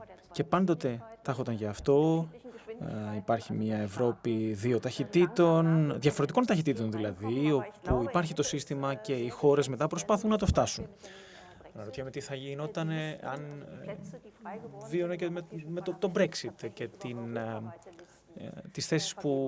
τις έδρες που χειρεύσανε στην Ευρώπη και το πώς κατανεμήθηκαν. Ίσως όλοι έχουμε την αίσθηση ότι ως λαός μπορούμε να αλλάξουμε τα πράγματα και σε ευρωπαϊκό επίπεδο. Τι θα γινόταν λοιπόν αν αυτές οι θέσεις καλύπτονταν από το λαό? Αυτό νομίζω ότι λείπει στην Ευρώπη εξαιρετικά. Και ο Δημήτρης Τσάτσος πραγματικά είχε δώσει μάχη γι' αυτό, ώστε τουλάχιστον μέρη του Ευρωπαϊκού Κοινοβουλίου να μπορέσουν να εκλέγονται μεσοδημοκρατικά. Επιτρέψτε μου όμως να επανέλθω και στο θέμα το οποίο έθεσε και ο κ. Βενιζέλος. Ανάφερε ότι τα αυταρχικά καθεστώτα έχουν απήχηση, γίνονται και πιο ελκυστικά από τις δημοκρατίες. Το βλέπουμε και αυτό σε επίπεδο κομμάτων, στα αυταρχικά κόμματα, τα οποία έχουν απήχηση. Και πρέπει να πω ότι τα δημοκρατικά κόμματα πρέπει να αγωνιστούν ώστε να κερδίσουν ξανά τους εκλογείς. Δεν θεωρώ ότι όλοι οι εκλογείς και όλες οι εκλογείς, ψηφοφόροι δηλαδή, οι οποίοι ψήφισαν ένα λαϊκιστικό ή εκτρεμιστικό κόμμα, είναι γιατί έχουν τέτοιο σκεπτικό, τέτοια νοοτροπία. Νομίζω ότι απλά δεν είναι ικανοποιημένοι από τον τρόπο που λειτουργεί η δημοκρατία. Και η δημοκρατία ποτέ δεν ολοκληρώνεται, έτσι. Το έχει πει και ο Δημήτρης Τσάτσος. Δεν είναι ποτέ ολοκληρωμένη. Κάθε μέρα πρέπει να μαχόμαστε για αυτήν. Και αυτή τη στιγμή φαίνεται αυτό που πολύ, γιατί η δημοκρατία έρχεται σε κύματα. Και έχω την πεποίθηση ότι θα μπορέσουμε να φτάσουμε στην κορυφή του βουνού. Πρέπει να επικοινωνούμε, αναφέρθηκε ήδη, χρειάζεται να στραφούμε και στους ψηφοφόρους, να τους δείξουμε ότι μπορούμε να πετύχουμε αλλαγές. Και ενδεχομένως χρειάζεται να ληφθούν και αποφάσεις οι οποίες μπορεί να μας ξεβολεύουν. Αλλά χρειάζεται αυτό στο εκλογικό πρόγραμμα να δείχνει η δημοκρατία και ηγεμονία, και ηγεμονική δηλαδή στάση, ηγετική στάση, αλλά αυτό θα πρέπει να γίνεται και έγκαιρα, γιατί στη Γερμανία πρέπει να σκεφτείτε ότι έχουμε συνέχεια κρατηδιακές εκλογές. Και εκεί η ομοσπονδιακή πολιτική πρέπει να έρθει να συμπληρώσει. Χρειάζεται θάρρος λοιπόν να λάβουμε και αποφάσεις οι οποίες δεν μας βολεύουν, να δείξουμε στον κόσμο ότι κάνουμε αλλαγές και ότι χρειάζεται να κάνουμε αλλαγές. Νομίζω ότι αν συμβεί αυτό, η δημοκρατία έχει ελπίδες. Κύριε Χάρατς, το υπενήχθηκε ο Ευάγγελος Βενιζέλος ότι θα μπορούσε κάπως να αλλάξει τους συσχετισμούς και τα πράγματα η τεχνητή νοημοσύνη. Βλέπω κάποιους αριστερούς διανοητές να θέτουν το θέμα της άμεσης δημοκρατίας, δηλαδή ότι μέσω της τεχνητής νοημοσύνης θα μπορούσε να υπάρξει μια εμβάθυνση της δημοκρατίας, μια πιο άμεση επαφή των ψηφοφόρων, να διευκολυνθεί τέλος πάντων η συμμετοχή στα κοινά. Πώς σας φαίνεται αυτό?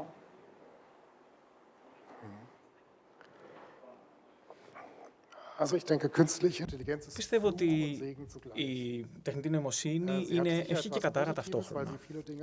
Έχει θετικά, γιατί μπορεί να πλουστεύσει πολλά πράγματα, έχει όμως και αρνητικά, γιατί απλά μπορεί να την επηρεάσει κανείς εάν χειραγωγήσει συγκεκριμένες παραμέτρους στις οποίες τροφοδοτείται η τεχνητή νοημοσύνη, ώστε να βγουν αποτελέσματα τα οποία μπορούν να χαλκέσουν την αλήθεια. Το ίδιο ισχύει και με το διαδίκτυο. Πριν από 10-15 χρόνια ζητοκραυγάζαμε όταν ξέσπασε η Αραβική Άνοιξη, γιατί πιστεύαμε ότι το διαδίκτυο είχε ως αποτέλεσμα οι άνθρωποι να έχουν πρόσβαση στην πληροφορία, να έχουν πρόσβαση και συμμετοχή στη γνώση, να γνωρίζουν στο διαδίκτυο το πώς μπορούν να οργανωθούν και πώς μπορούν να συνενωθούν και ότι έπεφταν καθεστώτα. Υπήρχαν πολύ μεγάλες διαμαρτυρίες. Θεωρούσαμε ότι αυτό θα αποτελέσει ορόσημο για τη δημοκρατία και μέσα από την ελευθερία του ίντερνετ. Σήμερα γνωρίζουμε ότι ακριβώς το αντίθετο συμβαίνει. Βλέποντας πώς οι ρωσικές φάμπρικες των τρόλ διαδίδουν και διασπείρουν ψεύδι στο ίντερνετ, πώς προσπαθούν να αναμειχθούν στις εκλογικές διαδικασίες χωρών της Δύσης μέσω ψευδών, μέσω θεωριών συνωμοσιολογίας, μέσω fake news. Με την τεχνητή νοημοσύνη, ακριβώς και όμως το ίντερνετ και όπως και με το ίντερνετ, μπορεί κανείς να το χρησιμοποιήσει με σύνεση και να είναι καλό ή να μπορέσει. Και αυτό χρειάζεται φυσικά να ρυθμιστεί η τεχνητή νοημοσύνη και το ίντερνετ. Αυτό είναι εξαιρετικά δύσκολο, γιατί δεν εμπίπτει στην εθνική σφαίρα ρυθμίσεων. Είναι ένα παγκόσμιο εγχείρημα, αν θέλετε. Οι σερβερ δεν βρίσκονται στην Ελλάδα ή στη Γερμανία, βρίσκονται στις ΗΠΑ ή στη Ρωσία ή στην Κίνα. Ως εκ τούτου, η κανονιστική ρύθμιση αυτού θα ήταν πάρα πολύ δύσκολο. Παρ' όλα αυτά, πιστεύω ότι χρειάζεται να το επιχειρήσουμε. Δεν θα πρέπει να κάνουμε πίσω, ούτε να θεωρήσουμε ότι είναι κάτι δεδομένο μάνα εξ ουρανού. Χρειάζεται να αγωνιστούμε και κατά της επιρροής της Ρωσίας, της Κίνας, που σε πολύ μεγάλο βαθμό προσπαθούν μαζικά να ασκήσουν επιρροή σε εκλογικές διαδικασίες στην Ευρώπη. Το έχουμε δει στην Γερμανία, γιατί είναι το καλύτερο, αυτό το γνωρίζω πάρα πολύ καλά, ότι το καθεστώς του Πούτιν φαίνεται να προσπαθεί να χρηματοδοτήσει κόμματα στο περιθώριο και στο δεξιό αλλά και το αριστερό του πολιτικού φάσματος, στην Ζάρα Βάγκνεχτ για παράδειγμα, αλλά και στη δεξιά με χρηματοδότηση. Είναι πράγματα τα οποία χρειάζεται να τα αντιμετωπίσουμε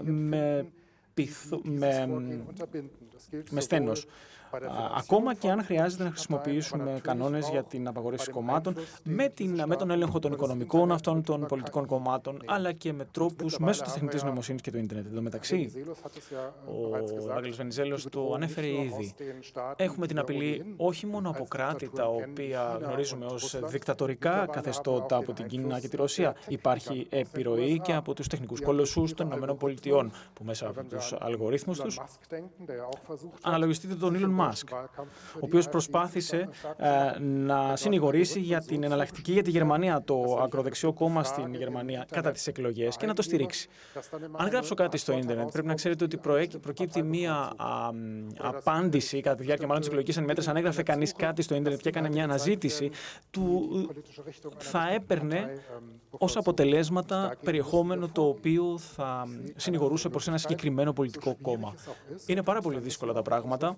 Πρέπει όμως με τους φίλους μας στις ΗΠΑ, με τους συμμάχους μας, να μπούμε στο διάλογο, να προσπαθήσουμε να αντισταθούμε ή να πετύχουμε τουλάχιστον ότι ο Ντόναλντ Τραμπ να μην πετύχει 100% δασμούς όταν στην Ευρώπη προσπαθούμε, για παράδειγμα, να θέσουμε ένα κανονιστικό πλαίσιο στους τεχνολογικούς κολοσσούς. Πάντως, η τεχνητή νοημοσύνη ήταν ένα πεδίο στο οποίο η Ευρώπη αποδείχτηκε πρωτοπόρο στη ρύθμιση. Δηλαδή, ήταν από τους πρώτους που προσπάθησαν να ρυθμίσουν λίγο τα πράγματα και να επιβάλλουν μια αυστηρή ρύθμιση, ας πούμε, του τοπίου που είναι άναρχο και... Όχι. Σε μένα μιλάτε. Ναι. Κοιτάξτε, έχει αυτή τη συνήθεια η Ευρωπαϊκή Ένωση. Είναι πρωτοπόρος στις ρυθμίσεις. Κανονιστικά είναι μια υπερδύναμη, αλλά βεβαίως δεν ελέγχει την τεχνολογία. Δηλαδή, αν θυμάμαι καλά, στις 20 μεγαλύτερες τεχνολογικές εταιρείες διεθνώς, οι 2 μόνο είναι ευρωπαϊκές και είναι πίσω από την 17η. Πίσω από την 17η. Άρα δεν ελέγχει τις τεχνολογικές εξελίξεις. Κοιτάξτε, όπως είπε και ο Ανδρέας προηγουμένως, υπάρχει ένα ζήτημα territoriality, υπάρχει ένα ζήτημα εδαφικότητας. Όλα όσα συμβαίνουν στην τεχνητή νοημοσύνη, τις νέες τεχνολογίες των τηλεπικοινωνιών και της πληροφορικής, όλα όσα συμβαίνουν σε αυτή τη σφαίρα, την οποία παλιά ονομάζαμε 4η βιομηχανική επανάσταση, που και αυτή ξεπεράστηκε, δεν έχουν εδαφική αναφορά, δεν υπάρχει κυριαρχία. Ενδεχομένως οι Ηνωμένες Πολιτείες να μπορούν να ασκήσουν κάποια κυριαρχία και άρα κάποια νομοθετική πρωτοβουλία η οποία έχει νόημα, ή μπορεί το Ανώτατο Δικαστήριο των Ηνωμένων Πολιτειών να μπορεί με κάποιες αποφάσεις του να παρέμβει σε ζητήματα τεχνολογίας, θα διαφύγουν όμως και από τον αμερικάνικο έλεγχο. Ο άλλος μεγάλος πόλος είναι η Κίνα, δηλαδή ένα αυταρχικό πολίτευμα που δεν είναι δημοκρατικό και που λέει ότι είμαι μεριτόκραση, ένα αξιοκρατικό πολίτευμα πάντως αυταρχικό. Άρα αντιλαμβάνεστε ότι είμαστε εκτός του ρυθμιστικού πεδίου του κράτους δικαίου και της φιλελεύθερης δημοκρατίας. Και τώρα αρχίζουμε και παίζουμε με αυτά. Δηλαδή αρχίζουν πια οι φαντεζή πρωτοβουλίες του τύπου στην Αλβανία να ορίσουμε μέλος του Υπουργικού Συμβουλίου που είναι ρομπότ, είναι ανθρωπόμορφο σύστημα τεχνητής νοημοσύνης, που θα είναι αρμόδιο για τη διαφάνεια, για τον έλεγχο δηλαδή των δημοσίων συμβάσεων. Με αλγορίθμους φυσικά που κάποιοι προετοιμάζουν και κάποιοι χειρίζονται. ή ζούμε τα deep fake news, την αλλίωση του πολιτικού φρονήματος. Ζούμε, ας πούμε, αυτό που έγινε στη Μολδαβία πριν από λίγες μέρες, στις κοινοβουλευτικές εκλογές, όπου τελικά επεκράτησαν τα φιλοευρωπαϊκά κόμματα, το ένα και ο ένας εταίρος του, αλλά είχαν δημιουργηθεί άπειρα bots, άπειρα sites, τα οποία, μάλιστα, πολλά από αυτά ήταν μοναστηριών και ενωριών εντός του μολδαβικού εκκλησιαστικού προβλήματος, και αυτό το ζήσαμε από την Cambridge Analytica και από τις εκλογές αμερικανικές της πρώτης εκλογής του Τραμπ στη σύγκρουση με την Χίλαρι Κλίντον. Άρα είμαστε εχμάλωτοι στην πραγματικότητα, θα σας πω μια έκφραση, μιας νέας δημοκρατικής ανθρωπολογίας. Δηλαδή ο Homo electoralis αλλάζει. Δεν είναι αυτό που ξέραμε, επηρεάζεται, είναι ο ίδιος ένας πολιτικός μετάανθρωπος. Υπάρχει ένας πολιτικός και δημοκρατικός μεταανθρωπισμός, transhumanism. Όταν η Σοβιετική Ένωση έστειλε τον πρώτο Σπούτνικ στο διάστημα, μια μεγάλη φιλόσοφος, Εβραία, στο θρήσκευμα, η Χάνα Άρεντ, θορυβήθηκε και έγραψε το περιβόητο βιβλίο The Human Condition, η ανθρώπινη κατάσταση, ότι αλλάζει η ανθρώπινη κατάσταση.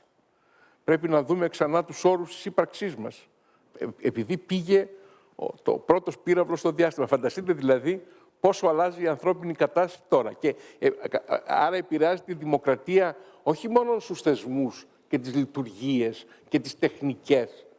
Επηρεάζεται στη συνείδηση του ανθρώπου. Δηλαδή επηρεάζεται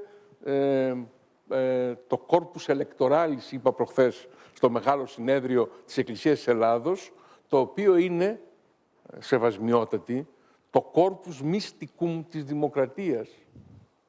Το σώμα της δημοκρατίας. Και για να καταλάβετε τι εννοώ, απευθύνομαι σε εσάς, γιατί από εσάς δανειστήκαμε στην δημοκρατική θεωρία την αντιπροσώπευση και το κοινοβουλευτικό σύστημα, από τον επίσκοπο που ίσταται εις τόπων και τύπων Χριστού, ως προεστός της ευχαριστίας, και από την συνοδικότητα πήραμε το κοινοβουλευτικό σύστημα διακυβέρνησης. Και το ερώτημα είναι, εμείς καλά μπορεί να ζήσουμε και υπό συνθήκες μετα-αντιπροσωπευτικής δημοκρατίας. Η Εκκλησία μπορεί να ζήσει υπό συνθήκες μετα-αντιπροσωπευτικής εκκλησιολογίας.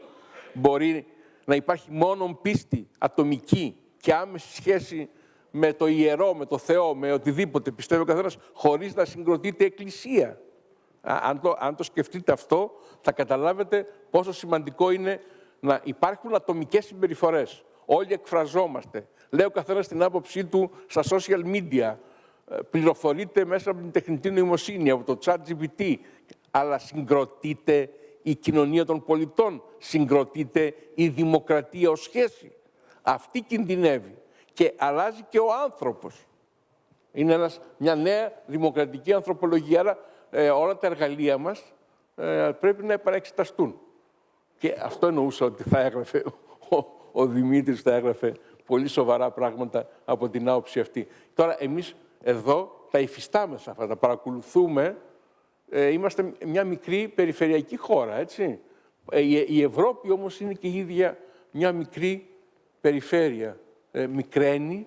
Μικραίνει η συμμετοχή της στο παγκόσμιο ΑΕΠ, γερνάει, χάνει επιρροή και ως εκ τούτου πρέπει και με όρους ευρωπαϊκούς να αγωνιστούμε για να μην γίνουμε μια μικρή επαρχία, η οποία υψώνει τείχη με τον προστατευτισμό της, αλλά και τα τείχη θα καταλυθούν. Διότι αυτό που κάνει ο Ντόναλντ Τραμπ είναι η υπερπολιτικοποίηση των πάντων και της οικονομίας και των διεθνών σχέσεων, υπερβολονταρισμός και κρατισμός στο υψηλότερο δυνατό επίπεδο.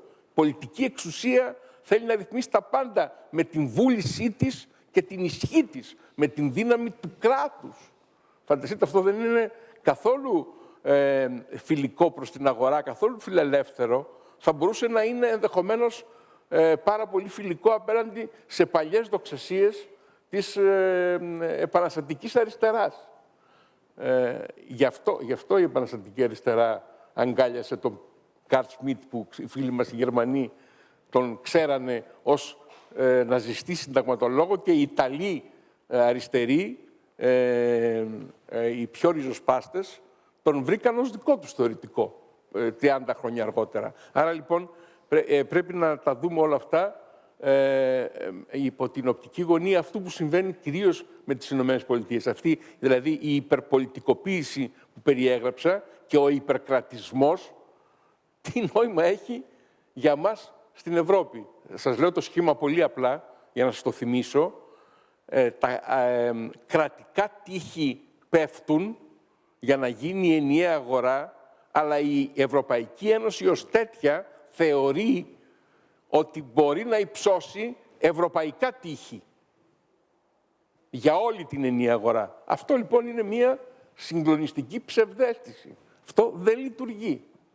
Άρα όλο το θεώρημα ότι θα κάνουμε την ενιαία αγορά, δεν θα έχουμε συνοριακούς περιορισμούς επί τη βάση των κρατών μελών, αλλά θα έχουμε ένα χώρο ευρωπαϊκό, ο οποίος θα είναι προνομιακός και προφυλαγμένος, αυτό το θεώρημα δεν ισχύει. Άρα η Ευρώπη πρέπει να λύσει ταυτόχρονα ζητήματα δημοκρατίας και πολιτικής, ζητήματα ασφάλειας και στρατιωτικού συσχετισμού και πυρηνικού συσχετισμού, γιατί είναι νάνος πυρηνικός η Ευρώπη, μόνο η Γαλλία και το Ηνωμένο Βασίλειο έχει πυρηνικές κεφαλές, χωρίς δηλαδή τις αμερικανικές δεν υπάρχουμε στον συσχετισμό εντός Ευρωπαϊκής Υπήρου με τη Ρωσία, και βεβαίως πρέπει να λύσει ζητήματα οικονομίας, ανταγωνιστικότητας, ενιαίας αγοράς, δηλαδή αυτά που λέμε, γιατί τώρα έχουμε κακομάθει και λέμε να εφαρμόσουμε την έκθεση Ντράγκη, να εφαρμόσουμε την έκθεση Λέτα. Μα αυτές είναι πολύ ωραίες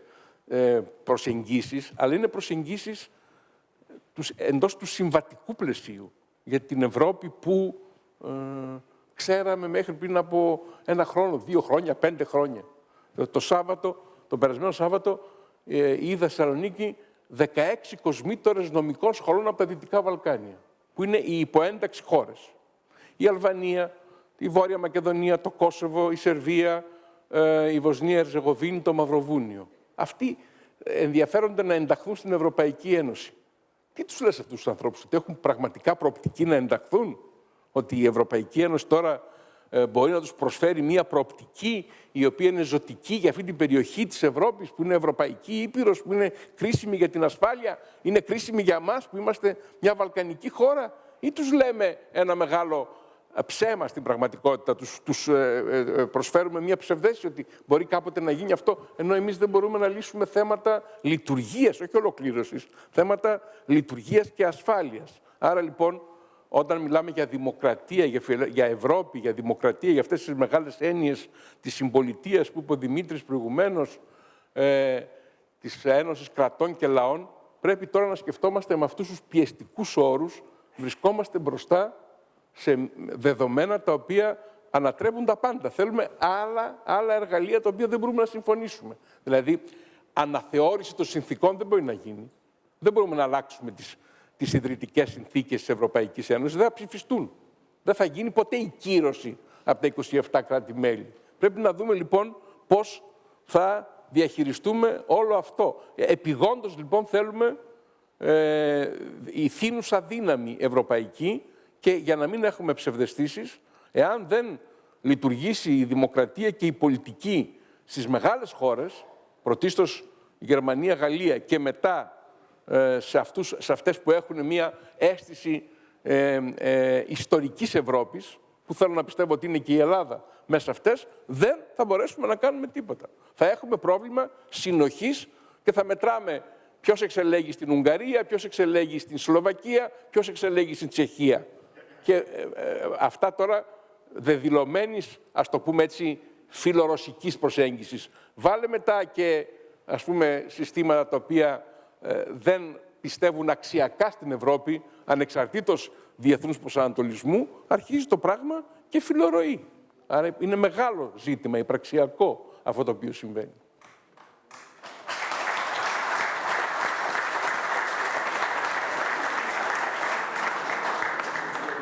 Νομίζω να κάνουμε ένα τελευταίο κύκλο και να κλείσουμε.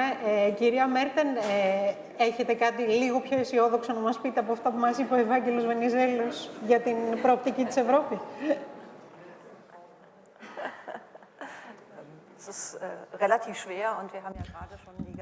Σχετικά δύσκολο.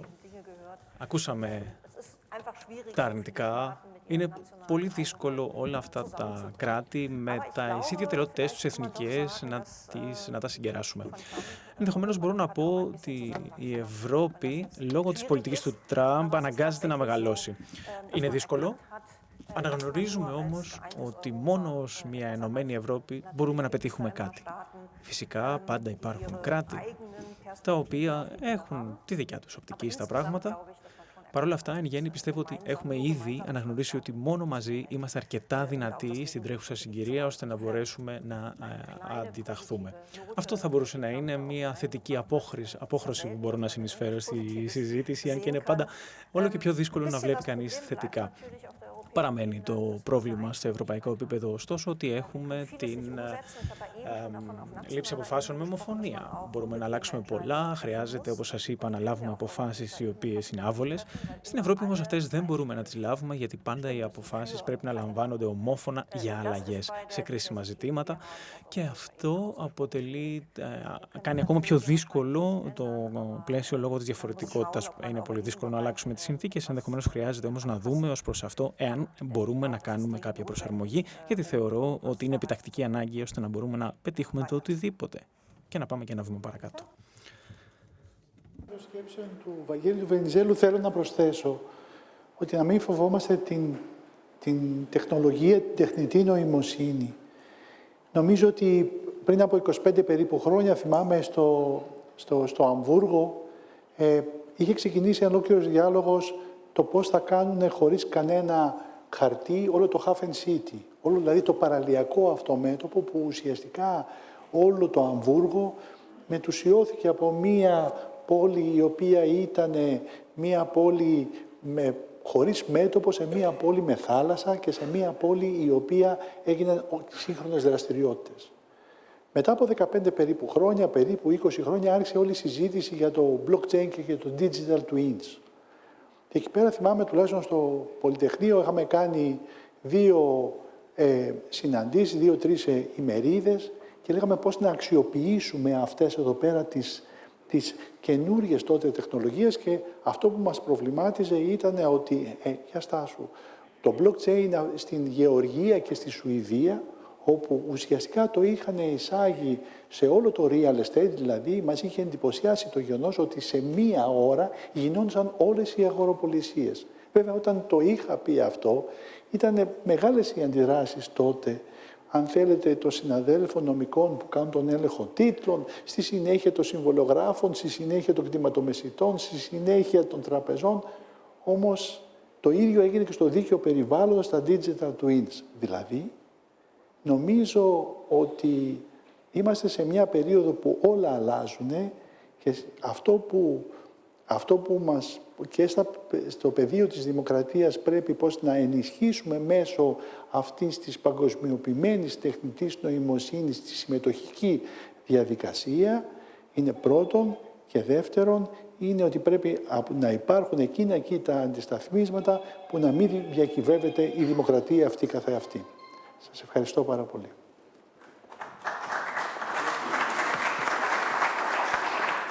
Κύριε Χάρατς, την ώρα που ερχόμασταν μιλούσαμε για την χρήση της τεχνητής νοημοσύνης από τους φοιτητές στο Πανεπιστήμιο και πόσο σας δυσκολεύει αυτό για να βρείτε το σωστό τρόπο εξέτασης.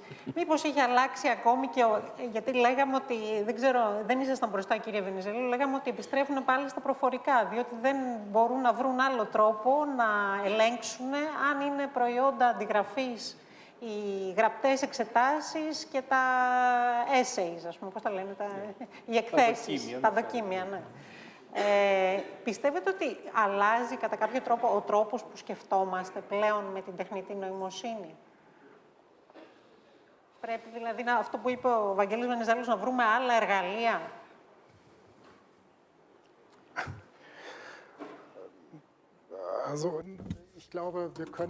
Πιστεύω ότι δεν μπορούμε να παραγνωρίσουμε και να αφήσουμε κατά μέρος την τεχνητή νοημοσύνη από τη ζωή μας. Είναι εκεί, όλα όσα έχουν έρθει. Η σκέψη δηλαδή έχει προκύψει, δεν μπορεί κανείς να την καταργήσει. Η τεχνολογία υπάρχει άλλωστε. Γι' αυτό πρέπει να φροντίσουμε η τεχνητή νοημοσύνη να χρησιμοποιηθεί με έναν τρόπο που μας είναι ωφέλιμη. Μπορεί να κάνει ζημιά όπως και πολλά άλλα πράγματα στον κόσμο, μπορούν όμως και να ωφελήσει. Μπορεί και να ωφελήσει. Σε αυτή την κατεύθυνση πρέπει να δουλέψουμε και θα αλλάξει όλη μας τη ζωή. Όχι μόνο την διδασκαλία και την μάθηση στα πανεπιστήμια, κάτι που ήδη βλέπουμε να συμβαίνει, αλλά θα πρέπει να σκεφτούμε και πώς στον αιώνα της τεχνητής νοημοσύνης θα πρέπει όχι μόνο να διαμορφώσουμε τις εξετάσεις, αλλά και ολόκληρη τη ζωή μας. Θα αλλάξει τον τρόπο που ζούμε, τον τρόπο που διαβιούμε, τον τρόπο που ψωνίζουμε. Όλες τις εκφάνσεις της ζωής μας πρόκειται να τις επηρεάσει, οπότε χρειάζεται έγκαιρα να βρούμε κανονιστικές ρυθμίσεις για το πώς μπορούμε με σκόπιμο τρόπο και ωφέλιμο να εντάξουμε την τεχνητή νοημοσύνη στη ζωή μας. Δεν έχει νόημα να την καταργήσουμε, δεν μπορούμε να την αποκλείσουμε. Δεν πρόκειται να φύγει. Ως εκ τούτου, χρειάζεται να βρούμε έναν τρόπο να συμβαδίσουμε. Επιτρέψτε μου να πω καταληκτικά και δύο λόγια για την Ευρωπαϊκή Ένωση και τις προοπτικές της. Ο Υπουργός κ. Βενιζέλος αναφέρθηκε στις τεράστιες προκλήσεις που έχει η Ευρωπαϊκή Ένωση, στους πάμπολους τομείς πολιτικής. Δεν πρέπει να ξεχνάμε όμως ότι οι ευρωπαϊκές κοινότητες και η Ευρωπαϊκή Ένωση σήμερα είναι εν πρώτης ένα εγχείρημα ειρήνης. Και δεν είναι τυχαίο ότι η Ευρωπαϊκή Ένωση σήμερα και μια τέτοια μέρα, ακόμα πιο σημαντικό, ότι έχει κερδίσει το Νόμπελ Ειρήνης. Και νομίζω ότι παραμένει πέραν όλων των οικονομικών δυσχεριών που έχουμε και των προβλημάτων με τη δημοκρατία, με το κράτος δικαίου. Η Ευρωπαϊκή Ένωση είναι ένα εγχείρημα της ειρήνης. Δεν πρέπει να ξαναυπάρξει και δεν πρόκειται να υπάρξει πόλεμος μεταξύ Ελλάδας και Γαλλίας, Γερμανίας και Ελλάδας, μεταξύ γειτονικών χωρών.